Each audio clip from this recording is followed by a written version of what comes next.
Welcome back to the breakdown. I am your privileged host, DELACREMEDELA. Welcome to the DELACREMEDELA channel. Welcome to the breakdown show.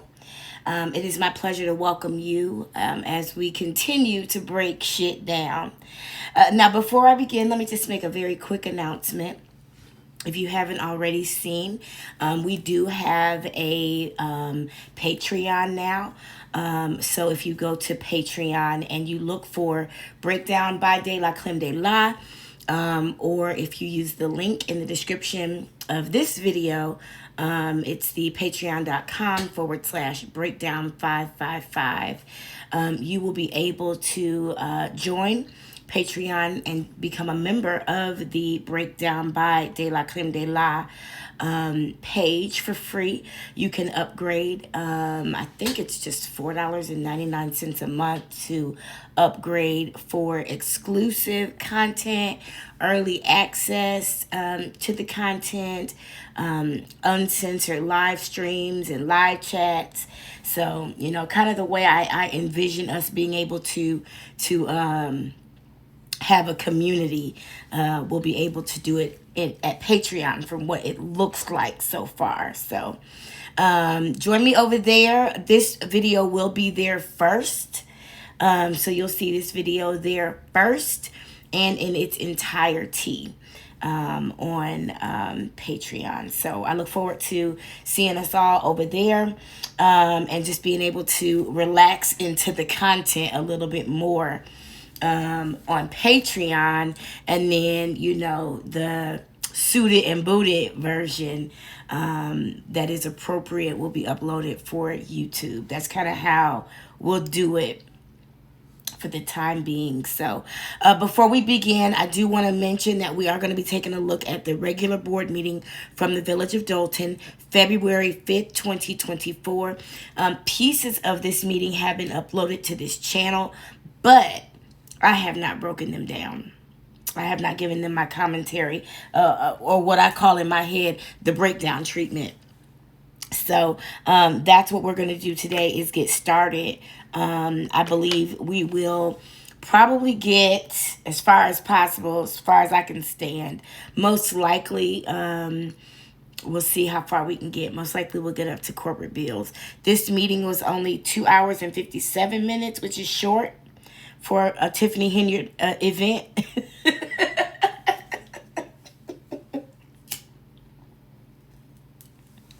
So we'll see how much of it we can get through in one sitting. Now, I do want to mention that right now you see the timestamp shows the time at 16:47. This is a really bad problem in Dolton, these late starting meetings. They have a long history and tradition in the Dolton government of disrespecting the citizens by making them show up to a meeting on time and starting approximately 20 minutes late. It is planned from what I can see, because this does start at 16:55 on the dot, and then there's static on the mic. It goes away exactly at 18:15 when Tiffany Henyard starts speaking. That's when it starts to fade out, rather. This was one of the first meetings when we started talking about the sound issues in Dolton. And if you take a look at the breakdown playlist or the Patreon channel, the great thing about the Patreon page is it's right now, I have a collection just of the videos that we've talked about Tiffany Henyard on. All of the breakdowns, a lot of the clips, a lot of the background information. So if you want to just get straight to the Tiffany Henyard stuff, you can look at Patreon and click on the collection for Taking Down Tiffany. And we'll continue to add to that daily as well. So that's the great thing about that, is that you can go straight to that content on Patreon. So what we'll do now is we'll go ahead and take a look. I want you to keep an eye on the timestamps, because you will see these exact timestamps. 16:55 is when it comes up from this blue screen, and then it's staticky until at 18:15, when it starts to become clear and Tiffany Henyard speaks. I don't understand how you plan to disrespect people to this degree, but let's go. Oh, speaking of disrespect, let me go ahead and put some house rules out there. I almost forgot because it's Friday night where I am. And the house rules go out the window. Yeah, we do still have house rules. So the house rules are as follows. Number one, this is not a no judgment zone. This is not a place where we're going to take it easier on anybody. Okay? One thing I learned in seminary is prophecy is introspective first. If you can't find the prophecy for yourself, the lesson for yourself, then what are you here for? I feel the same way about journalism, and that's why sometimes I slip and call it introspective journalism instead of introspective journaling, because I've gotten into the habit of finding stories we can grow from. I think it's important. But this is not a no judgment zone. This is a place where we're going to take the information that's placed before us. We're going to use our good brains and our tight thinking crowns. Let's take a moment to go ahead and straighten up our thinking crowns. I know it's Friday, we smoking good, but let's go ahead and straighten up our thinking crowns. I know it's Friday and we drinking good, but let's go ahead and straighten up our thinking crowns. Let's make sure we are ready to dive in. Rule number 2, this is not for kids. I know my daughter's in the other room. She's so excited tonight. She gets to stay up late and watch Daniel Tiger. Oh, these are the best days of my life, I promise. So I know the kids are probably up because it's Friday night, but this is not for children. Rule number 3, this is a sensitive topic, so unless you know the words to "Thank you for being a friend," which all black people seem to know the words to. See, you singing it right now. A child and a confidant. Do. And if you threw a party, I don't care what nobody say. That is a black song. He invited everyone you knew. If you don't know the words to that song, be careful how you talk about black people. Okay, that's rule number 3. I like to keep it light. I like to keep it fun, but we do want to keep it respectful, even on Patreon, where we get a chance to be a little bit more loose. I'm excited, honey. I love it. I love being able to be a little loose, play some actual music, have some actual conversation. Yes. All right, rules out the way. Let's go.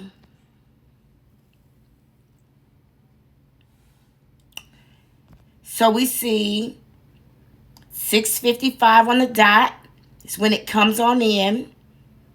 There's no sound at the start.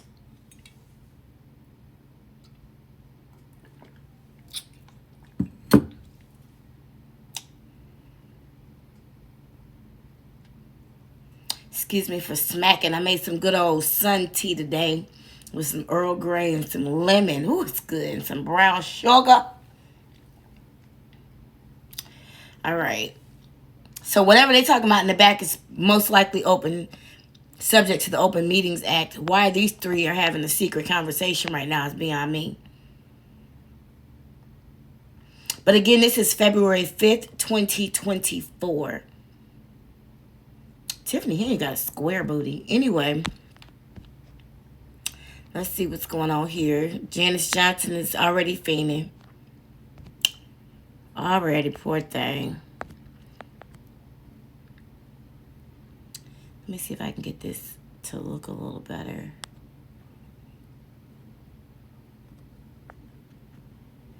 See if I can get it a little bit clearer for us. And it is 18:15. It's 18:15 and the mic comes up. Tiffany's talking. There's a little static on the motherfucker, but all of a sudden, exactly 18:15. That stuff isn't by accident. Nobody is 18 minutes and 15 seconds late consistently by accident. Okay? Give me 1 second. Okay. I was trying to see if I can get a close-up on Janice Johnson. I saw the video we saw of her today from 2016. She looks so much better. This whole administration is worn down. Anyway. Hey, residents. Good evening. Thank you for coming out. Today, I would like to call to order the regular scheduled board meeting. Today no, somebody can mute that, whatever that sound is. But today I'd like to call to order the regular scheduled board meeting. Today is February 5th, 2024, and the time is 6:50 p.m. Please call the roll. She said, if somebody could mute that, whatever that sound is. She didn't say if someone could fix that. If someone could repair that. If someone could troubleshoot that. She specifically said mute it. Now, based on my little bit of broadcast experience, which happens to include a broadcasting degree, what that tells me is that there is an extra layer, an augmentation of the audio. Because I told you when we looked at the last month's meeting, it's not by accident that the static fades out. Static doesn't fade out. Static is either in or out. Okay? If you have a source that has static on the line, it's either in or it's out. It don't fade in and out. It pops in and out because it is a malfunction. But she said if somebody could mute that. What she means somebody, she know who's on the sound. If somebody could mute that, whatever that is. Okay, bitch. Good evening, everyone. Trustee Norwood, present. Trustee Stanton Brown, Trustee Tammy Brown, present. Trustee House, Present. Trustee Holmes, Present. Trustee Belcher. Here. We have a quorum. All right, thank you. If everybody will stand pledge allegiance. So while they start for Pledge Allegiance, let me just remind you, excuse me, it is currently 6:49. 6:49. This meeting was supposed to start at 6:30, and it is consistently 20 minutes late, excuse me.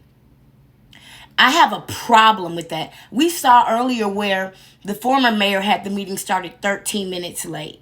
Like, that's so disrespectful. Tell me you don't give a fuck about your constituents without telling me you don't give a fuck about your constituents. Because time is money.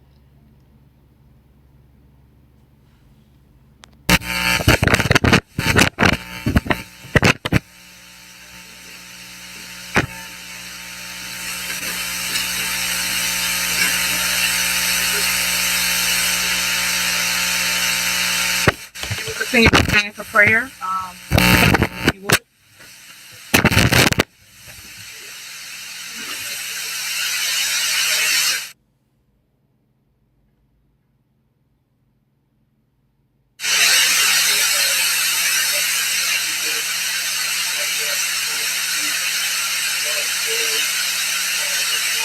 I assume William Moore is praying and Jesus don't want to hear it tonight.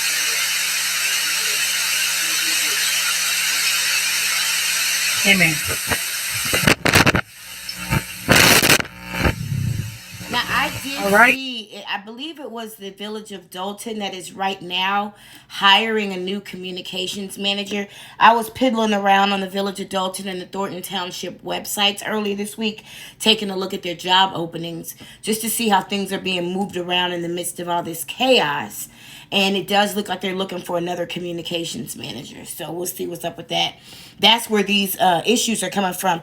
As Dr. Nikki Cloud told us earlier, from what I gathered from what she said, Keith Freeman purposely hired an incompetent communications manager so this type of shit would happen. And next is public comment. If anybody have any comments, questions, concerns, please come to the podium. You have 3 minutes.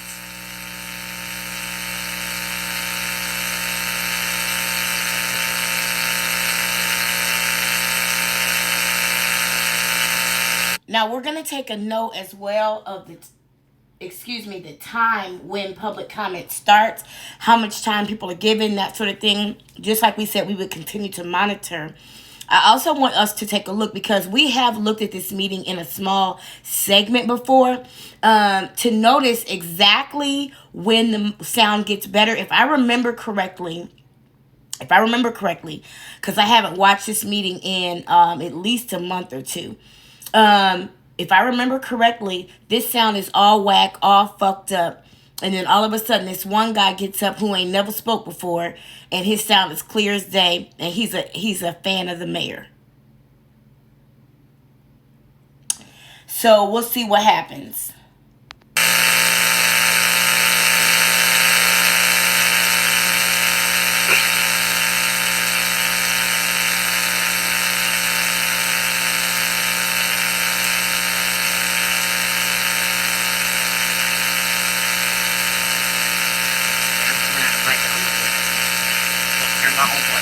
Yes, on this evening, I am trying to thank Fred Franklin, owner of 14726 Dearborn Street. I've owned the property since January of 2023. At that time, I made a deposit for the inspection for $500, upon which completion was due in July. Thankfully, Director Moore was so kind to give us a free extension, which was through September 23rd, at which time we were approved for the full inspection. We were clear.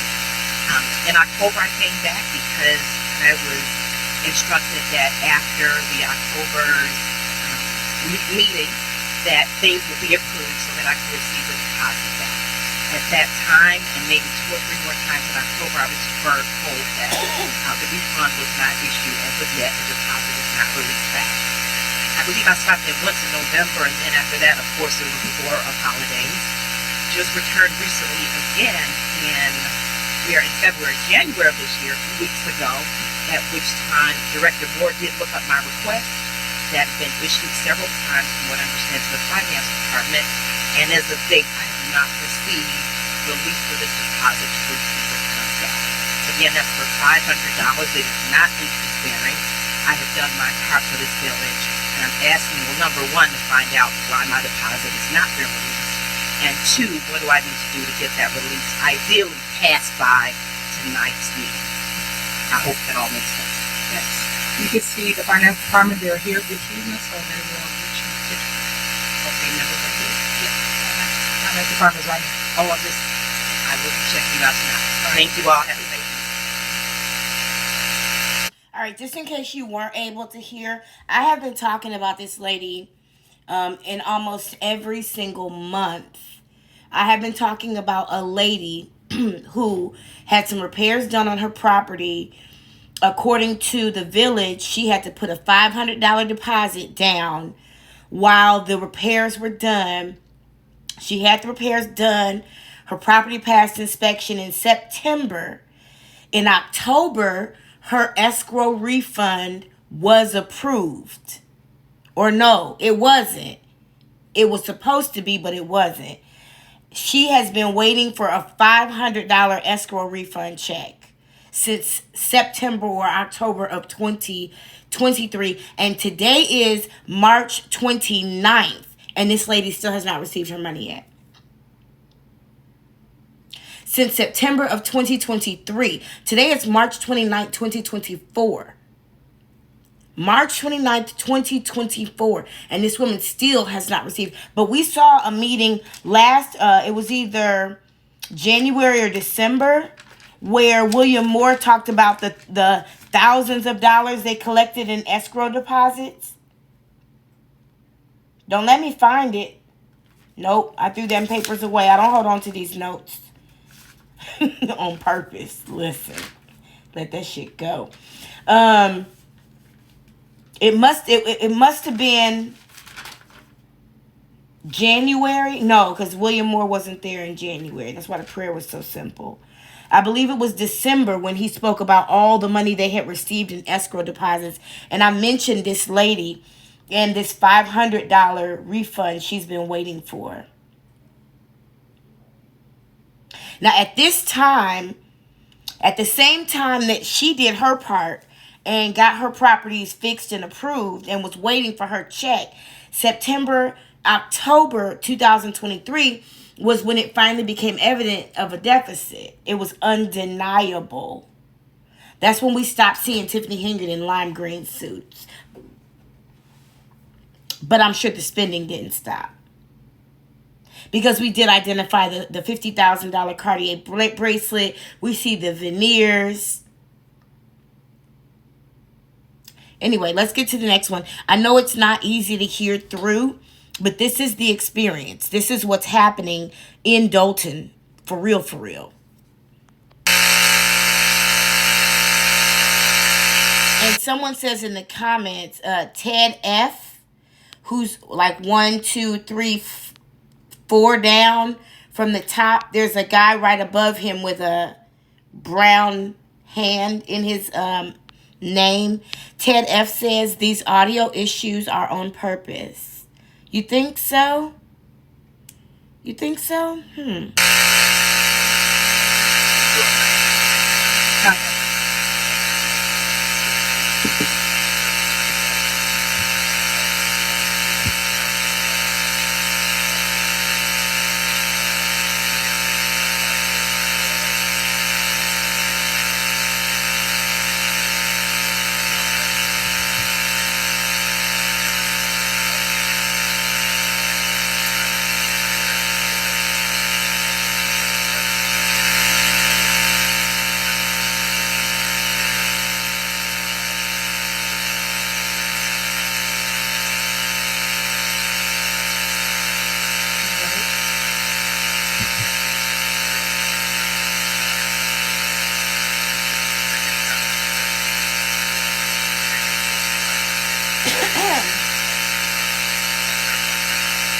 I'm sure you're not able to hear anything this man is saying. So I'm going to zoom in. Flags that are not our intent. So I'll come tell you, you move the flag, and it's not the flag right away, but we know. Something about a flag. I'm sorry. I don't understand. Just like the road. Let me see if we can hear what Miss Valerie Stubbs saying. And before we get to Miss Valerie Stubbs, we did do a breakdown, and I have posted it to both Patreon, and it is in the breakdown playlist on this channel. It is called something about Tiffany Henry playing the same games. The thumbnail says Mayor Tiffany Henyard and the Dolton Trustees, because that's really what she wanted to be. But the title of the video is something like, excuse me, Tiffany Henyard still playing the same games. But we saw in this video from February of 2022. We saw in February of 2022, exactly 2 years ago, the same thing happened in a meeting. You hear in the background, I believe it was Dr. Cloud and Keith Freeman saying, you muted all the trustees. God damn it. Shit. Keith Freeman was aware of what was going on. They started muting Ed Steves because they didn't want him to speak to William Moore. Like, they literally were muting people during the meetings, and that is against the Open Meetings Act. 1, 2, 3, and 4. Laws were broken on that day. So let's continue. Valerie Stubbs. I've been a resident for 22 years, and I would just like to know, Mr. Moore just did the prayer, and he said, when he was praying, to God's will. And I want to know, is it God's will to not give Dr. Scott her permits for her building? Is that Christ-like, that she is a woman, to not give her her permit so she can open up her businesses? All this week, all I heard was from the mayor is, I'm a woman, I'm a woman. Dr. Scott is a woman too. And she deserves to have her permits to open up her businesses for the community. And I think it's a shame that Trustee Dolton has to display her photo on the desk when everybody else's photo is clearly hanging up. It don't make no difference how you feel. Get out your feelings, and that's what all of them doing. All week long, everybody is in their feelings. And is that God? Is that pleasing to God? Are you doing what's pleasing to God? Because when it's all said and done, all of us have to give an account of our actions to Him. He runs this. This is His thing, not our thing. And it's a shame and a disgrace that her photo is sitting there and Dr. Scott cannot get her created. Thank you. All right, so let me give y'all real quick what she said. I'm curious to know what this conversation is about, though. I'm curious about that.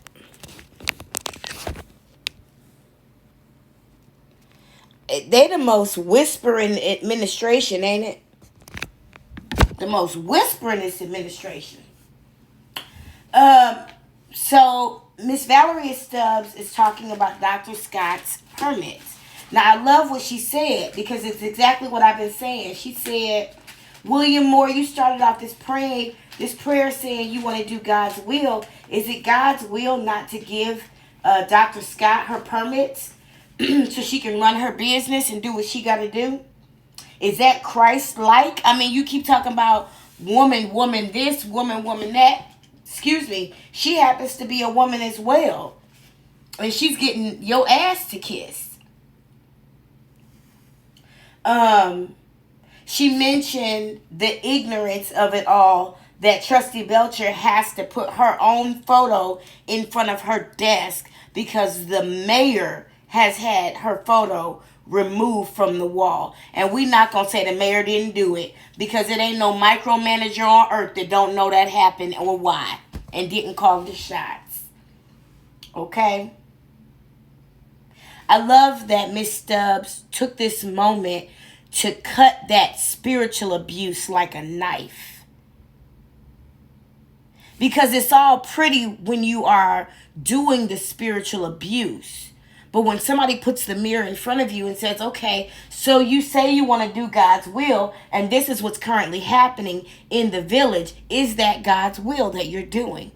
And if it's not God's will, who the fuck's will is it?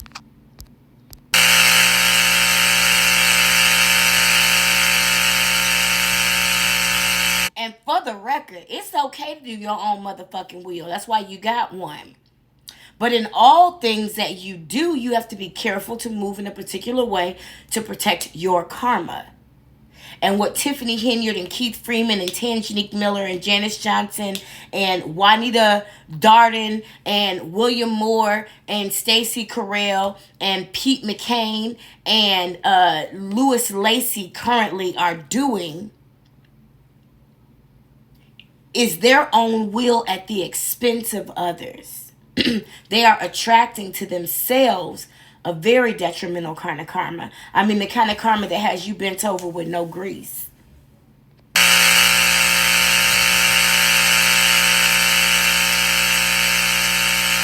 Yeah, some of you may be wondering why at this time of year, apparently they have trouble keeping time up to speed in the summer. Now, I'm going to go back because they be cutting Mr. Lee off. Y'all know. So I'm going to see what that time looking like. See if Mr. Lee did his time. And Dr. Scott cannot get her created. Thank you. I love that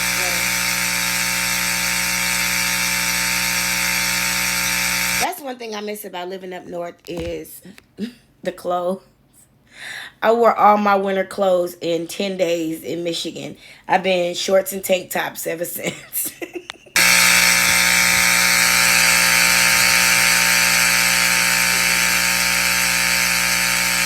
Yeah, some of you may be wondering why at this time of year, apparently they have trouble keeping time up to speed in the summer. That has been verified on YouTube. So anybody that comes up here and thinks you may get cut off, I suggest you set your time. Okay, I would like to point out that not only is Dr. Scott wrong by this permanent situation, we also have Park District. We have numerous businesses and so forth that have been closed up downtown because of this permanent hijacking done by this particular administration. And it's basically personal stuff. I don't know whatever God they're worshiping or whatever, but I have no part of that type of God because this is competitive. We sit beyond small. They know this. We know this. And the world knows this. Anybody remember the last time that we had our middle of the month meeting? I've lost track of time. I've lost track at this point. But it's very important to be at the freedom of someone because obviously things that they own this village. We own this village. We are the people, not the people that are sitting in front of us. Okay? Now, if we can remember that and continue to protest, but put all these nefarious business that they continue to do out front and in the media, eventually you're going to have to get the justice. But as it stands right now, justice is whatever they say. They don't like something you say or you applaud someone, they will escort you out of here. Everybody has experience personally, and a number of other people also, despite that being a violation of the Open Meetings Act. They have no respect for procedure. They have no respect for any of the citizens that they disagree with. But the same damn people will come up here and demand that you respect them. That is hypocrisy, it's blame, and you guys really need to stop it. I mean, everyone in here will go. And I didn't know what Trustee Buster had a picture there, but that's one of the biggest examples of that. You guys got to be kidding me. How do you all go home and pretend to be public officials and you do small, disgusting little things like that? And just tell me that everybody said, that's why one person who knows, I did call the water department, do some water issues, that was a week ago, and of course I still sit there. Still sitting there, yes, I breathe that 15 seconds up there. You know, and I'm going to use every darn one of them. I just can't get it counted off with 5, 4, 3, 2, 1. Thank you, sir. Time is up.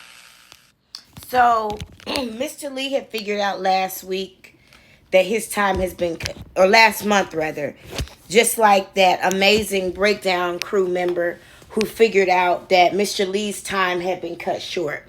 So he started coming up with his own timer. I'm not sure if you guys were able to hear what he said. Basically, he was giving them the what for about their petty behavior. See, when I was coming up, petty wasn't a compliment. Now it's like, oh, I'm petty.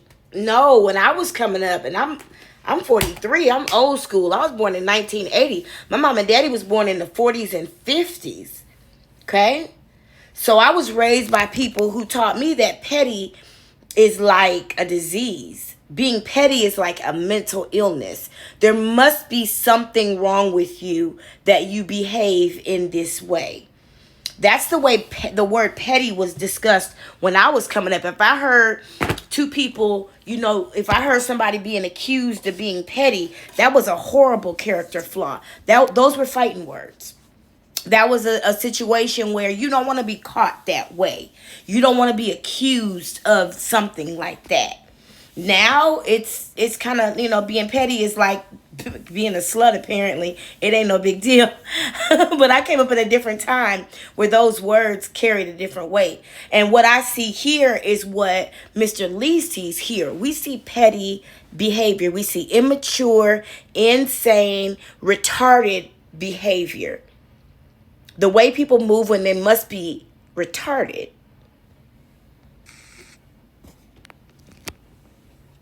So now right before Mr. Dan is done, the sound clears up. He's still got an attitude. Good evening, Mayor. Good evening, everyone. And let's this is my first time timestamp, because when I did this show on this particular section, it was very important to me to take a look at that timestamp, and it's exactly at 30 minutes that this man. Sir, time is up.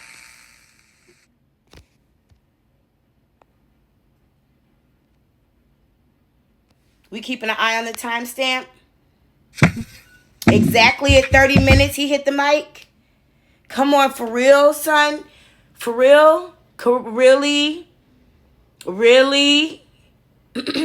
Now, keep in mind, Citizens Address is supposed to be 30 minutes. It was supposed to start at 6:30 or 6:35-ish.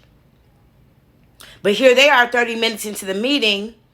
2 or 3 people have spoken. A third person, maybe fourth person gets up. The mic is perfectly clear. This guy hits the mic at exactly 30 minutes. Excuse me. I mean, this guy hit the mic at exactly, you heard the mic. You heard it at 30 minutes on the fucking dot. That's not an accident. Especially since this is what this bitch ass nigga got to say. Good evening, Mayor. Good evening, everyone. This is my first time here. I wish everyone the best in remedying whatever challenges everyone has. I came here today, Mayor Hilliard, to congratulate you on being in this seat, and to wish you the best moving forward and growing the town, growing your administration, working through challenges. That's my daughter right there. She's a straight A student, and I wanted her to see a young Black woman who is leading, who is in a position of leadership, display of the possibilities. I'm not knowledgeable on all of everyone's issues, the details of them. Seems like, from the outside looking in, just politics. But the stuff I hear about, I see a lot of arguing. That's one of the reasons I came, because, I love a good argument. But when public meetings devolve into just arguing, I would encourage all the leaders here to, be more savvy than sometimes just arguing. That's what I've seen. But I came, and I met Miss Brown. You guys are, amazing. Thank you for saying hello to my daughter. But I was hoping my daughter could get a picture with you. I wanted to see, a leader. I was looking today, former Mayor Rogers of Dolton. He's got pictures online with some steak dinners, with some elected officials. I was just looking it up because these are the things that I see and I hear. But, we got the mayor here. Meeting with the president of the United States. Everyone's seen the picture. That's a big deal. That is great promotion for this city, for this town. And I might just say, Dan, I would, say just like, and people may not like everything, but I haven't heard positive things or credit. Like, wow, you met with the president of all the mayors in all these towns. You're able to meet with the president. How can we utilize this for our village? Congratulations on that. And still, we got to work out and hash out issues. Okay. But when it's all negative and it's all arguing, I don't think that approach will ever really work. But again, that's from the outside looking in. I just wanted to come and, say blessings to everyone. Thank you. I'm hoping my daughter might be able to get a picture with you. Thank you. Oh my God. Y'all, when I saw this sassy man apocalypse coming on in the early 2000s, I saw it. They used to call them metrosexuals, remember?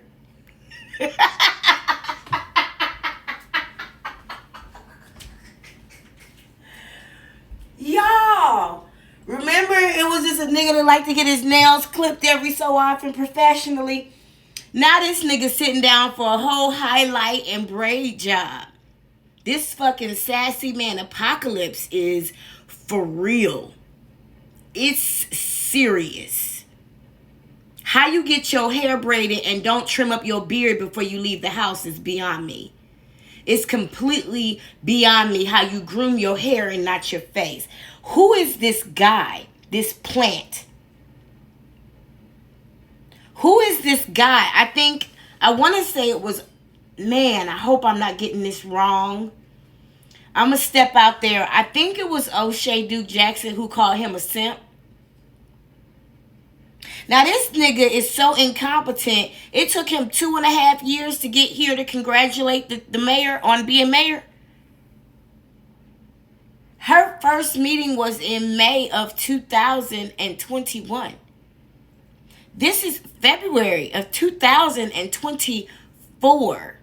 We're literally talking about close to 3 years, and you just not getting there to shake her hand and take a picture with your daughter and tell her congratulations and bring her some Godiva chocolates. I hope you brought a gift, but she don't seem like the kind of woman that requires a gift. Is this, I'm going to call you Dontel, because that's what you look like. Dontrell. That's what I'm going to call you. Dontrell. Is this the kind of woman you want your daughter to be? Especially the way she showed out in this particular meeting, if I remember correctly. This is when we saw her monkey teeth come out. And let me just explain to you, Dontrell. There is a difference between meeting someone and meeting with someone. I'll give you an example. Let me see if I can think of one. I stood in line for hours to meet Beyonce. Okay? That's very different than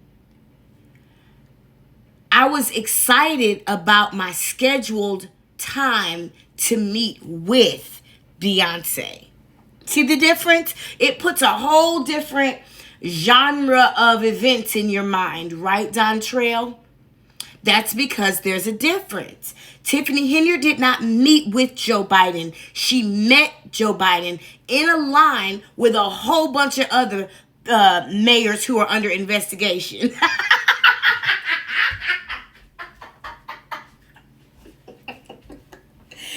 If only those mayors thought for a second that they were all invited there. It looked like such a room full of young mayors. Like, I didn't see a gray hair in the room beside Joe Biden. And I'm not being shady. What I'm saying is I honestly think that all those mayors were invited there to see how they pay for it. Let the investigation begin. Because what we don't seem to understand sometimes or realize is that the FBI is overseen by who? Joe Biden. Tiffany, while you looking your eyes up glassily at this white man who can't get a hard on, please remember that he oversees the organization that is currently investigating you. One of the organizations. Remember, it was a president who started the FBI along with another person. Never forget, it is the president of the United States who still on a daily basis oversees the FBI. Never forget. That's why when black people were called black identity extremists in 2016, I pointed to Obama. Obama, how you let this report get out calling black people black identity extremists if we call out police violence, police brutality? Obama, how you let that report get out? Because he oversaw the FBI. So when the FBI called us domestic terrorists for standing up against the police, I looked at Barack Obama. So Tiffany, if you don't like the FBI in your business right now, you should look at that same man who don't even remember you exist. And no, sir, Dontrell, she did not meet with Joe Biden. Let's continue. I'm going to let her speak and then I'll come down, just in case you guys don't stay the entire meeting. Good afternoon, everyone. Yeah. My name is Carolina Lapis. I'm an attorney and I represent a property owner in Dolton. My client purchased a property back in 2018, and at that point, it was exempt from paying property taxes. We received a resolution with an approval for Class 6B tax incentive from this village in September of 2018. But the property, because it was exempt, we could not implement the incentive. In 2023, the assessor removed the property from the exemption status, and now it has been assessed. We tried to implement the incentive, but the assessor's office asked that we get a letter from the village that they still support the resolution. I've tried to contact some people at the village, but I haven't been able to get an answer. So I was hoping somebody can connect me to the appropriate person. Yes, you can see the attorney after the meeting, or he'll give you his card. Can you send a letter or an email or put in writing the address and all the relevant information? Okay, of course I do. Thank you. Thanks. I'm having a a hard time understanding how people are just accepting this answer. You heard me say this when we looked at last month's meeting. You heard Tiffany say you could talk to the lawyer after the meeting. He was like, nope, send me a letter. But they're running this lady around in circles to get. If I'm sure you were able to hear what she said. Her client purchased a property. The property was under a tax exemption. It also had an incentive for the taxes, but the incentive could not be used while it was under exemption. The exemption has been taken off, and now they want their incentive so they don't have to pay taxes. And the Village of Dolton has the assessor has said in order for them to get their incentive, they have to have a letter from the village stating they still support the incentive. Well, that's what she's having a hard time getting. And we know Mike Delgado does not reply to emails. So maybe he's trying to get sued too.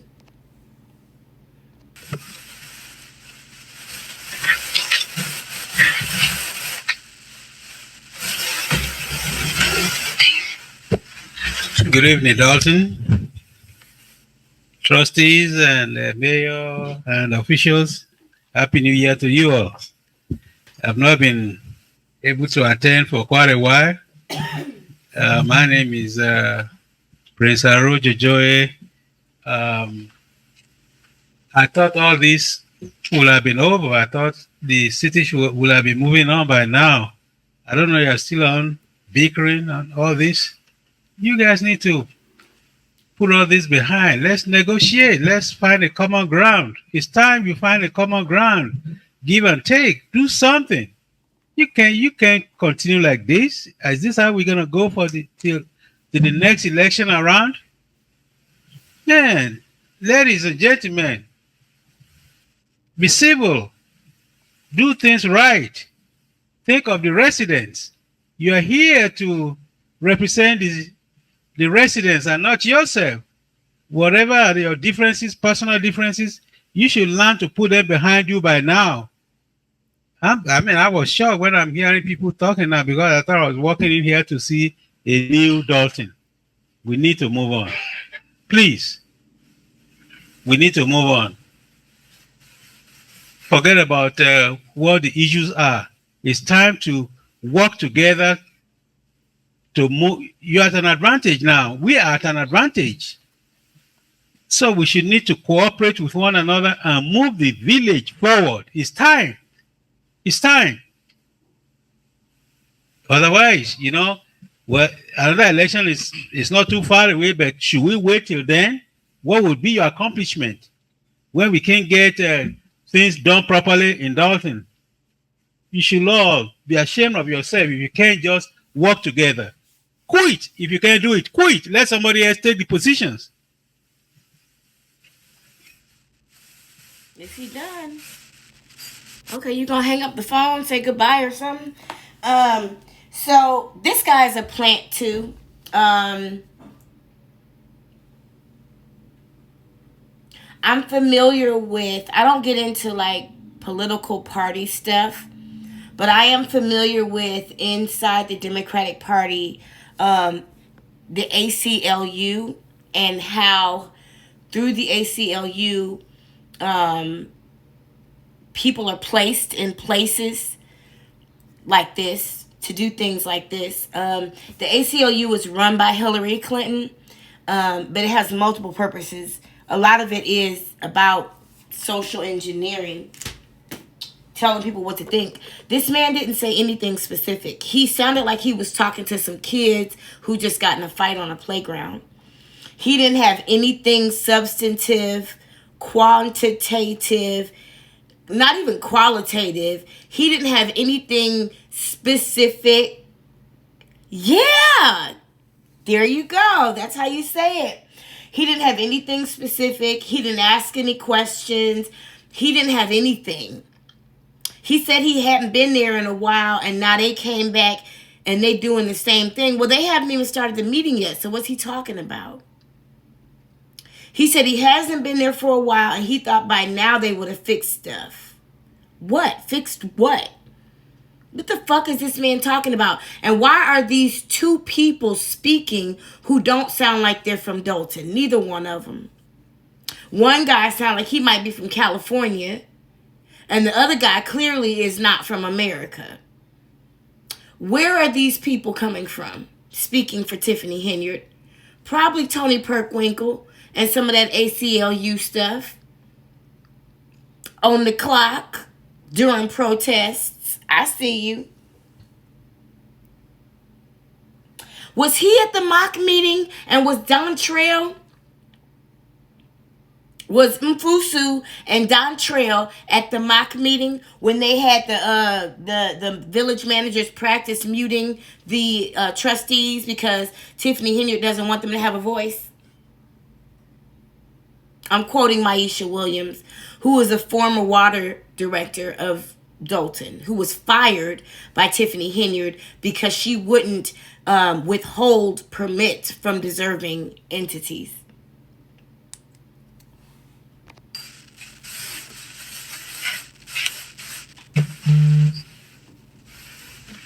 Good evening, Mayor, Board of Trustees, other officers, and resident of Dolton. My name is Golzar Singh. I'm president of Pan Oceanic Engineering Company. We are underground contractors, and I have done a waterman job for city of Dolton. It's been over 4 months, and I haven't got paid. And I think county recently has transferred the funds to the village. So I'm just here to request that I need to get paid because I have a lot of bills on that job. We have to pay, and being a minority contractor, I don't have too much money either. So I need your help to please get paid. I would greatly appreciate. It's a pleasure working with the village and everybody else.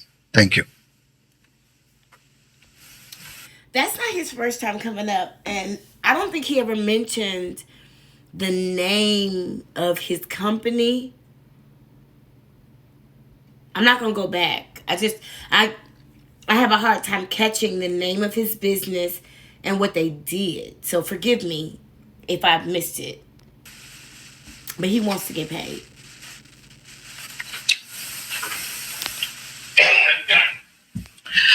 Good evening, Dolton residents and the village of Dolton. My name is Barbara Parker. I've been a resident of Dolton for over 30 years. The reason for me, one of the reasons for me being here this evening is to not say bring awareness that we have flooding issues out here in Dolton. And there is a organization or program called Rain Ready Project that has been talking, which I'm a member of the steering committee, and come up with ideas or whatever that possibly could help the flooding situation, not terminate it or whatever, but assist in trying to keep it. One lady showed a picture of the water in her basement, her furniture and everything floating in her basement from the rain. And one of the things that was brought up is that the persons that are in authority with the Rain Ready Project has tried to meet with our village, and they haven't been able to do that.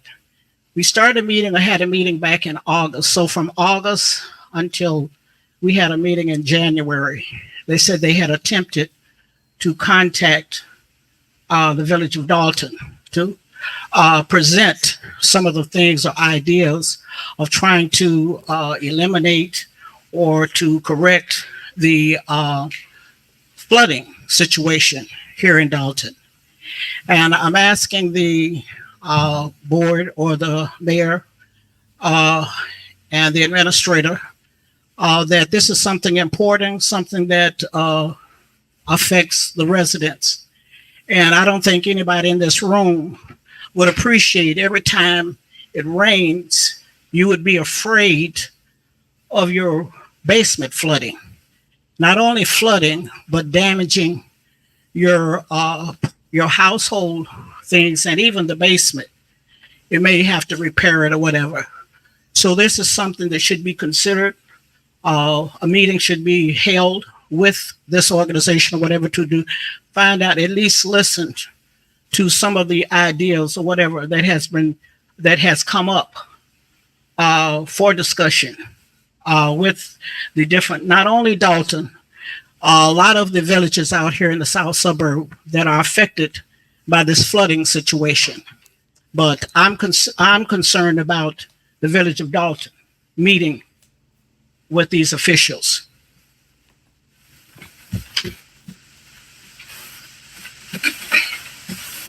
I'm grateful to this lady for coming up and talking about this flooding. Because Ron, what the fuck are you doing? Ron, the village engineer, what the fuck are you doing? Your firm gets paid $30,000 a month. Y'all bring in about $650,000 a year to the village of Dolton through grants. Likely this year not that much because there isn't a current village audit to attach to one of those grant requirements. Why are these people's home? I mean, my mom and daddy dealt with that issue back in the 90s because we had a weeping willow tree in our backyard, and the trunk, the roots were so deep into the ground that they were causing some type of flooding in our basement. My parents eventually had the roots cut back. Eventually they had the tree removed. Took care of the problem. No more problem. What the fuck is going on in Dolton? Lions and tigers and bears. Oh my. And y'all know good and damn well Tiffany Hinger don't want nobody coming in to do no work if she can't benefit from it. If it's not one of her lawn services or tree cutting services that she can write a manual check for $560,000 for.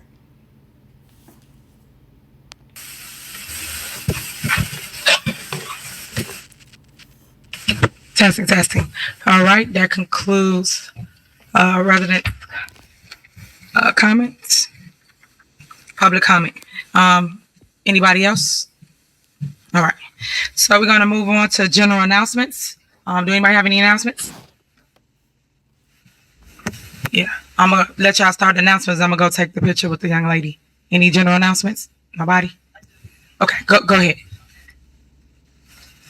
Number one, the audio that we're being told that they cannot hear, it sounds muffled to the residents that's watching online, and the video is not up to be seen. So nobody can see it that's online, and the audio is muffled. Number two, Tea with the Trustees is this coming Saturday, February the 10th. We have some great information.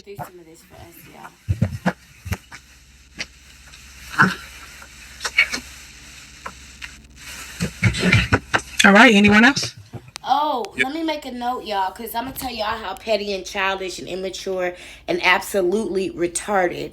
Retarded. The word retarded means for something not to have grown to its normal size or be normally developed at this point.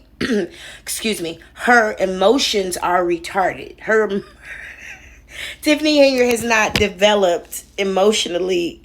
She's retarded as fuck. You see where she got Clerk Key? Now, y'all remember last month, Clerk Key was right there at the bottom between the mayor and the attorney. Now she got Clerk Key off to the side. That's how fucking weak her ego is. Ain't nothing wrong with an ego. It's something wrong with a weak one. This how weak her ego is. That she don't want Miss Key in front of her. That's crazy to me. That is fucking nuts. We saw a meeting today in this same exact room from 2019 where the mayor sat where Tiffany's sitting now. I believe the attorney sat next to the mayor. And you saw the trustees sitting on the side of the mayor, just like it was when Tiffany Henry became mayor. But she decided at some point that she wanted the trustees beneath her. And she verbalized that. She said, y'all are beneath me. And Keith Freeman has made mention of it too, with his got to be glued hair. He just had his head dyed. This woman is fucking nuts. All right, go ahead. He about to read through his list of flyers with her name and picture all over them. Okay, I'd just like to touch on something. This is for all municipalities in the township, Thorn Township. We got 17 municipalities we actually touch, and it goes out to each and every. Since he taking the time to talk, I promised you guys I would give you an update on her, didn't I? I promised you that I'd give you an update on her, didn't I? Commander, what's her last name? I forget. Sleepy? Commander Sleepy Fries? I don't know. You remember when she was standing behind Lacey, standing up all in his face, waiting for him to turn around and acknowledge her? Because you know what they did that afternoon? And I told y'all, she done got skinny. Didn't I? I told you she's sitting there with weight. What the fuck does she have on? I believe she got a pillow or a blanket up in there. And she obviously sleep. This is what working under Tiffany Henyard will do. She is on Tiffany Henyard's detail. All the police are. All 45 of them. This poor lady. I hope you're getting something out of it. Municipality. I'd just like to say we have something for our seniors. Mondays, we have a senior exercise class from 8 to 9 a.m. at 30, drive-through only. Senior exercise class from 9:30 to 10:30 at the Scene 23 Hall Street from 1 to.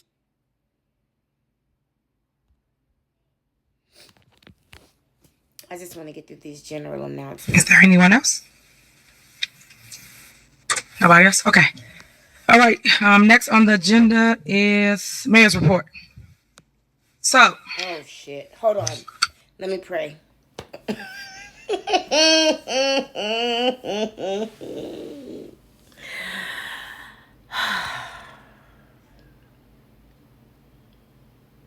Okay, let's go.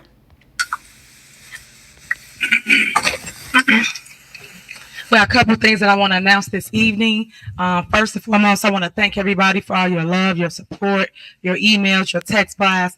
I just thank you because it's always needed in our village. As you guys see, it's a shame that the news, the media goes and drags our community, and we are doing such an awesome job on giving the residents resources, which we so desperately need in the South Plains, especially in the Black and brown communities. I'm going to tell you a couple things that we have accomplished, a couple things that's coming down the pipeline that you should be proud of and you should be happy to receive because we always are the forgotten. So I'm going to start with the first thing, which is the events. February 14th, we did something really epic, which was Love on Ice. That's our newly built ice arena / skating rink. It's outdoor. Normally we put up igloos around the ice rink, and basically people can come out and say, hey, it is free to community. While the weather is like really cold, once the weather breaks, we will be charging for it. That way people can rent it out for their birthday parties, things of that nature. But if you're interested, February 14th, you have anything to go to or do, please sign up. It will be from 4 to 8 p.m. Registration will be online at vo.dalton.org. Again, you can sign up online, vo.dalton.org, and that's for February 14th. And the way we do it is it's normally couples. A lot of singers came last year, which is really dope. We fed them, they danced in the bubble, and also we had a violinist that actually played for them. So it's real romantic, and they want to leave. But I told them they had to make room for the next set of couples to come in. So it's really dope. So you should come and see it. It's like something out of a magazine, stuff that you see that's in downtown Chicago. So if you're in your own backyard, so come on out because we got other stuff we're gonna do with that too, like daddy and daughter dance, stuff like that on ice. So check it out if you don't know where that's at. It's 14312 Greenwood in Dalton. February 24th, we're gonna do Black History Celebration at Thornton Township. For those that don't know, I'm also the supervisor of Thornton Township. I am real big on giving people their flowers while we're here. I don't need the flowers to go down when you're gone. You can't smell them. You can't appreciate them. I want you to appreciate that I appreciate you while you're here in our community. So if you're interested in that, that will be at the township, and I believe it starts at 3 p.m. Also, you have to register on the township website, and it's first come first serve. And if you know anybody that you want to give flowers to, please sign them up. We are giving out awards to them. We're recognizing them for their greatness throughout our community. It can be public servant, it can be a teacher, it can be a pastor, anything that you want to just say thank you. Without you, I wouldn't be where I am today. So that's what that's about. Black History School Tour. I am real big on that as well. Everybody knows babies, kids are our future. That's why I thank you for bringing your daughter today, because somebody has to be the example for the kids. We have to pass the baton. We cannot leave them behind. Care what they do. People gonna make mistakes. You have to forgive them and show them how to. Yo, what the fuck she talking about? I went to go make some oatmeal. I went to put some oatmeal in the microwave. I knew this hoe was still talking. Jesus. I don't care what you go through. It's how you come out of it. That's it. So with that being said, we go to the schools. I normally go talk to the kids. I teach them what a super mayor is, for those that don't know. Meaning all I did was abbreviate supervisor and mayor. I got two positions. So a lot of people love that. I got little mini cakes for them. I teach them that they can be who I am and what I represent, which is unity, community, love, progress. Never, ever give up. And I try to teach them that along the way. Also, last about 2 days.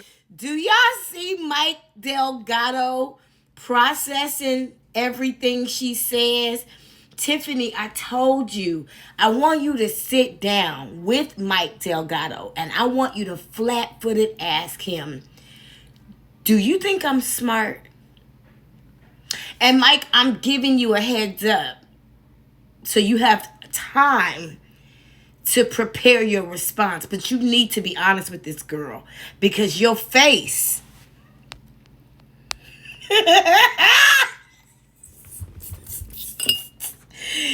Michael Delgado, your face says she's stupid. I believe I gave away $1 million giveaway that I announced that everybody like to turn all the good into negativity, and I believe that it was really epic. I had everyone's attention. Everyone came in on the live. We announced it. We told you what it entails, which is. Is it just me or do it look like Mike got his eye popped? Don't it look like Mike got his what would that be? His right side. It looked like he got his eye popped. Pete McCain must have caught up to him. Anybody that is behind with their mortgage or rent for the last 2 months, you go to Thornton Township and get help. We will help you pay your bill up to $3,000. So if your rent is $1,000 or if it's $1,500, we will help you pay your mortgage or your rent for that amount. So I just want to put that out there because a lot of people not telling you what it is. And I made it towards the middle class because the middle class is only forgotten. With the middle class, the age range is anybody, and it can be price range, meaning income that you have to make between $20,000 to $60,000. If you make that type of money, you can come apply because again, it's geared towards the middle class. People then ask questions such as, why aren't we helping the poor? We do. We help the poor, we help the seniors, we help the veterans, we help the disabled. Everyone gets the love. But this time, I'm just trying to make sure those that always say, hey, just because I work, they say skip me, that they won't help me. And sometimes people are really barely making it and they just need somebody to help them get through the next month or 2 months. So that's what that's all about. Please go apply. You can see the GA department, our general assistance department. It's all. He just was like, somebody come save me. Somebody tell me you need something. God damn. Up there, and we also help with your light, gas, and water bill, and also boiler assistance. So if anyone dies in your family, and normally people don't have insurance, please go to the township to help this greatness. And all I'm doing is advertising it, marketing it, and I'm really good at branding and marketing. So thank you so much for even still trying to turn something good into big and still market my program. So thank you. Next, if anybody needs help with their streets, alleys, or sidewalks, we are signing up for the Village of Dolton. Same thing with you. You sell the house, your garbage that goes with your .org. That's for your streets, alleys, and sidewalks. So sign up if you see that you need any of those services. And again, be patient, guys, because we've been doing a lot of alleys and streets. Oh my God. I think YouTube is tired of Sidewalk is the worst, but sometimes you have to let the engineers come out, tell us what's the worst. That's normally how we formulate the time sheet. Something new too that we did when I became your mayor. I bought back the parade. The parade has been gone from our community forever, over a decade. So we bought the parade back. It was really nice last year, besides my trying to move the car, but it was really nice. So I just want to point out to people to sign up for the parade. It is going to be July 4th. It's a parade and a festival. The parade will be right here at Greenwood in MLK, which Chicago Road, those that been here like I've been here. And it will start at 9 a.m. and we'll go down Greenwood Road, and we will end on Sibley and Cottage. And that's what Thornridge High School is at. Dolton, this was February of this year, 2024. Y'all ain't having no parade. Y'all might want to go and just have a little village potluck, okay, for 4th of July. Because, honey, by this point, the bank account has been overdrawn at least 5 times in the last year. It's not likely they're going to scrounge up any fireworks this year, okay? To that, we start our festivities, and that would have everything out there from dancers, entertainers, Michael Jackson, food, and we do food for free too. And then also we have food trucks, meaning vendors out there to buy from their trucks. And then we have candy, we have little dance groups. It's a whole lot of fun. It was really epic last year. The last 2 times I've done it since I've been mayor, and we had no issues, no problems. So I thank God for that. So if you're interested, please come out. You don't have to go to nobody else's community because your community will be having the same festivity in your own backyard. Again, July 4th, parade and festival starts at 9 a.m. for parade. So if you got a group or company you want to put your float in, please sign up here at Village Hall. You can reach out to Keith Freeman for the sign up, and then once we get it more organized, we will give it to someone else. Probably gonna be Stu. And then we make sure we sign everybody up for it. The ice rink is currently now on the basketball courts. You guys do know that we redid the basketball courts last year. All the kids was able to go out and play, have a ton of fun. We made it for each age group, and we painted them 3 different colors. So you'll know that you got the toddlers, you got the intermediate, and you got the adults. That was really dope. And then we adjust the rims to each level so the kids can play. So please go there if you want to ice skate this season. It is open and it's free. The gate is always open. So just go there, bring your ice skates, and have a blast. Couple things that I really want you guys to know about that we really did that I'm so proud of. Well, my oatmeal got done. I even had enough time to add a little pat of butter to it. This bitch still talking. Jesus. A lot of you guys got this in the mail. It is the lead service pipe replacement grant. And it looks like this if you got it in the mail. You can say Mayor Tim Hearing on it. And this tells you how you can help them take an inventory of your lead pipes because we're replacing them. And with that being said, we received $2.7 million grant for this project. So that's why I try to tell you, one thing about me, I go get the money, bring it back, and I put it in the community. So that's this. That $2.7 million ain't shown up yet. That $2.78 million ain't shown up yet. Where is it? Where is it? Where is it? The people want to know where it is. Where the fuck that money at, Tiffany? That $2.78 million that we know of, Okay, because remember, we haven't been able to see the bank account for a while now. But that we know of, and you ain't said nothing else about it. Just like when you said you were going to get your high school to pay for $5,000 in fireworks and you never said another word about it.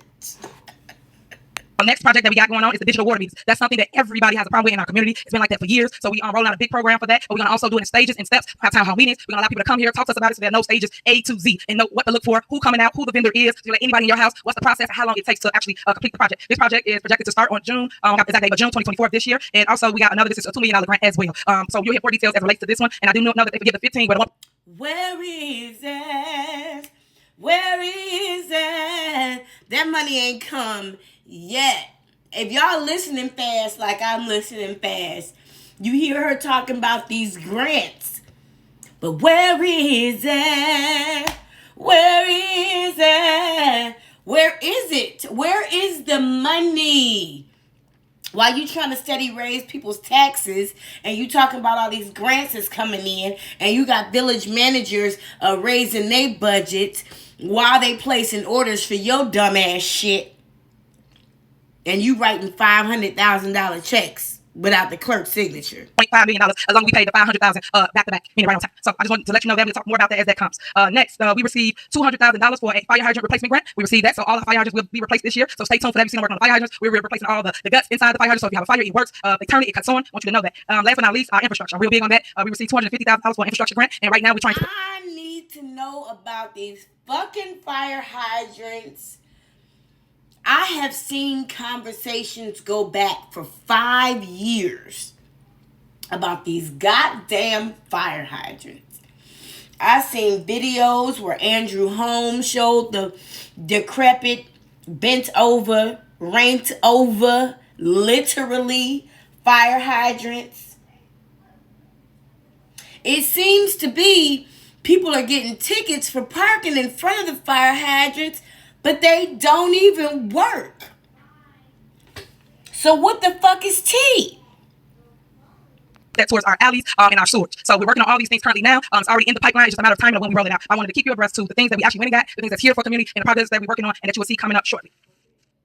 Okay. So with that being said, that's all the positive things that I got. I'm going to show a video just to shadow the things that we've done in the community. I've always tried to show things through visual because some people don't get it when you verbally say it. Sometimes they need to see it. Seeing is believing. And I just want to show you that I love y'all and there's nothing y'all can do about it. And I'm keep on pushing. I'm keep on fighting this fight because at the end of the day, this is a fight between good and evil. And right now, good is prevailing and we're winning despite what people may say or think or write. And I just want you to understand all the ladies, all the women that has went through things that I'm going through. Nobody went through as much scrutiny as me, but I think that everybody in here, they dose of lying on you, dragging your name, defaming your character, things of that nature. But I told you, it's no matter how you come out of it. So I just want you to see me as strength and be your beacon of light and do the same thing that I'm doing. Just keep going. Have tunnel vision to the max because this too shall pass, guys. But when it does pass, I want us to be victorious and band together because it's one band, one sound in the village of thoughts. I just need your support and your love as we move forward through this rocky times. Play video. I haven't said this in a while, so I'm going to go ahead and say it right now. It shouldn't be no mayor on this earth talking about no one band, one sound. That's not how you run a government. And I'm just going to skip on over this video of this stolen. This whole video is evidence of fraud. Our village.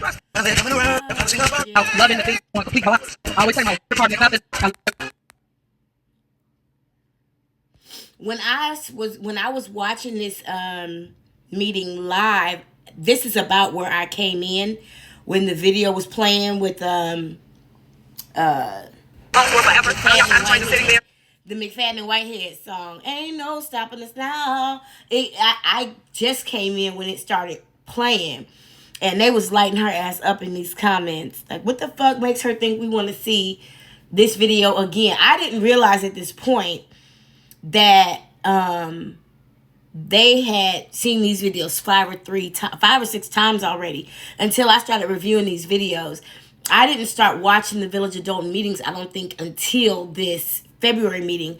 Before, I had only known about the Dolton Trustees special board meetings. That's what I had known about. That's how I got into this whole story, was through their board meetings and people complaining about the water quality, which I still don't hear anybody talking about. People are saying rocks are coming out of their kitchen sink water. It's crazy. I don't hear anybody talking about it. It's like slowly becoming a Flint situation. But anyway, let me skip through this bullshit for us. because I love us. And we don't want to watch this shit again, do we? And be afraid of her randomly singing off key without warning.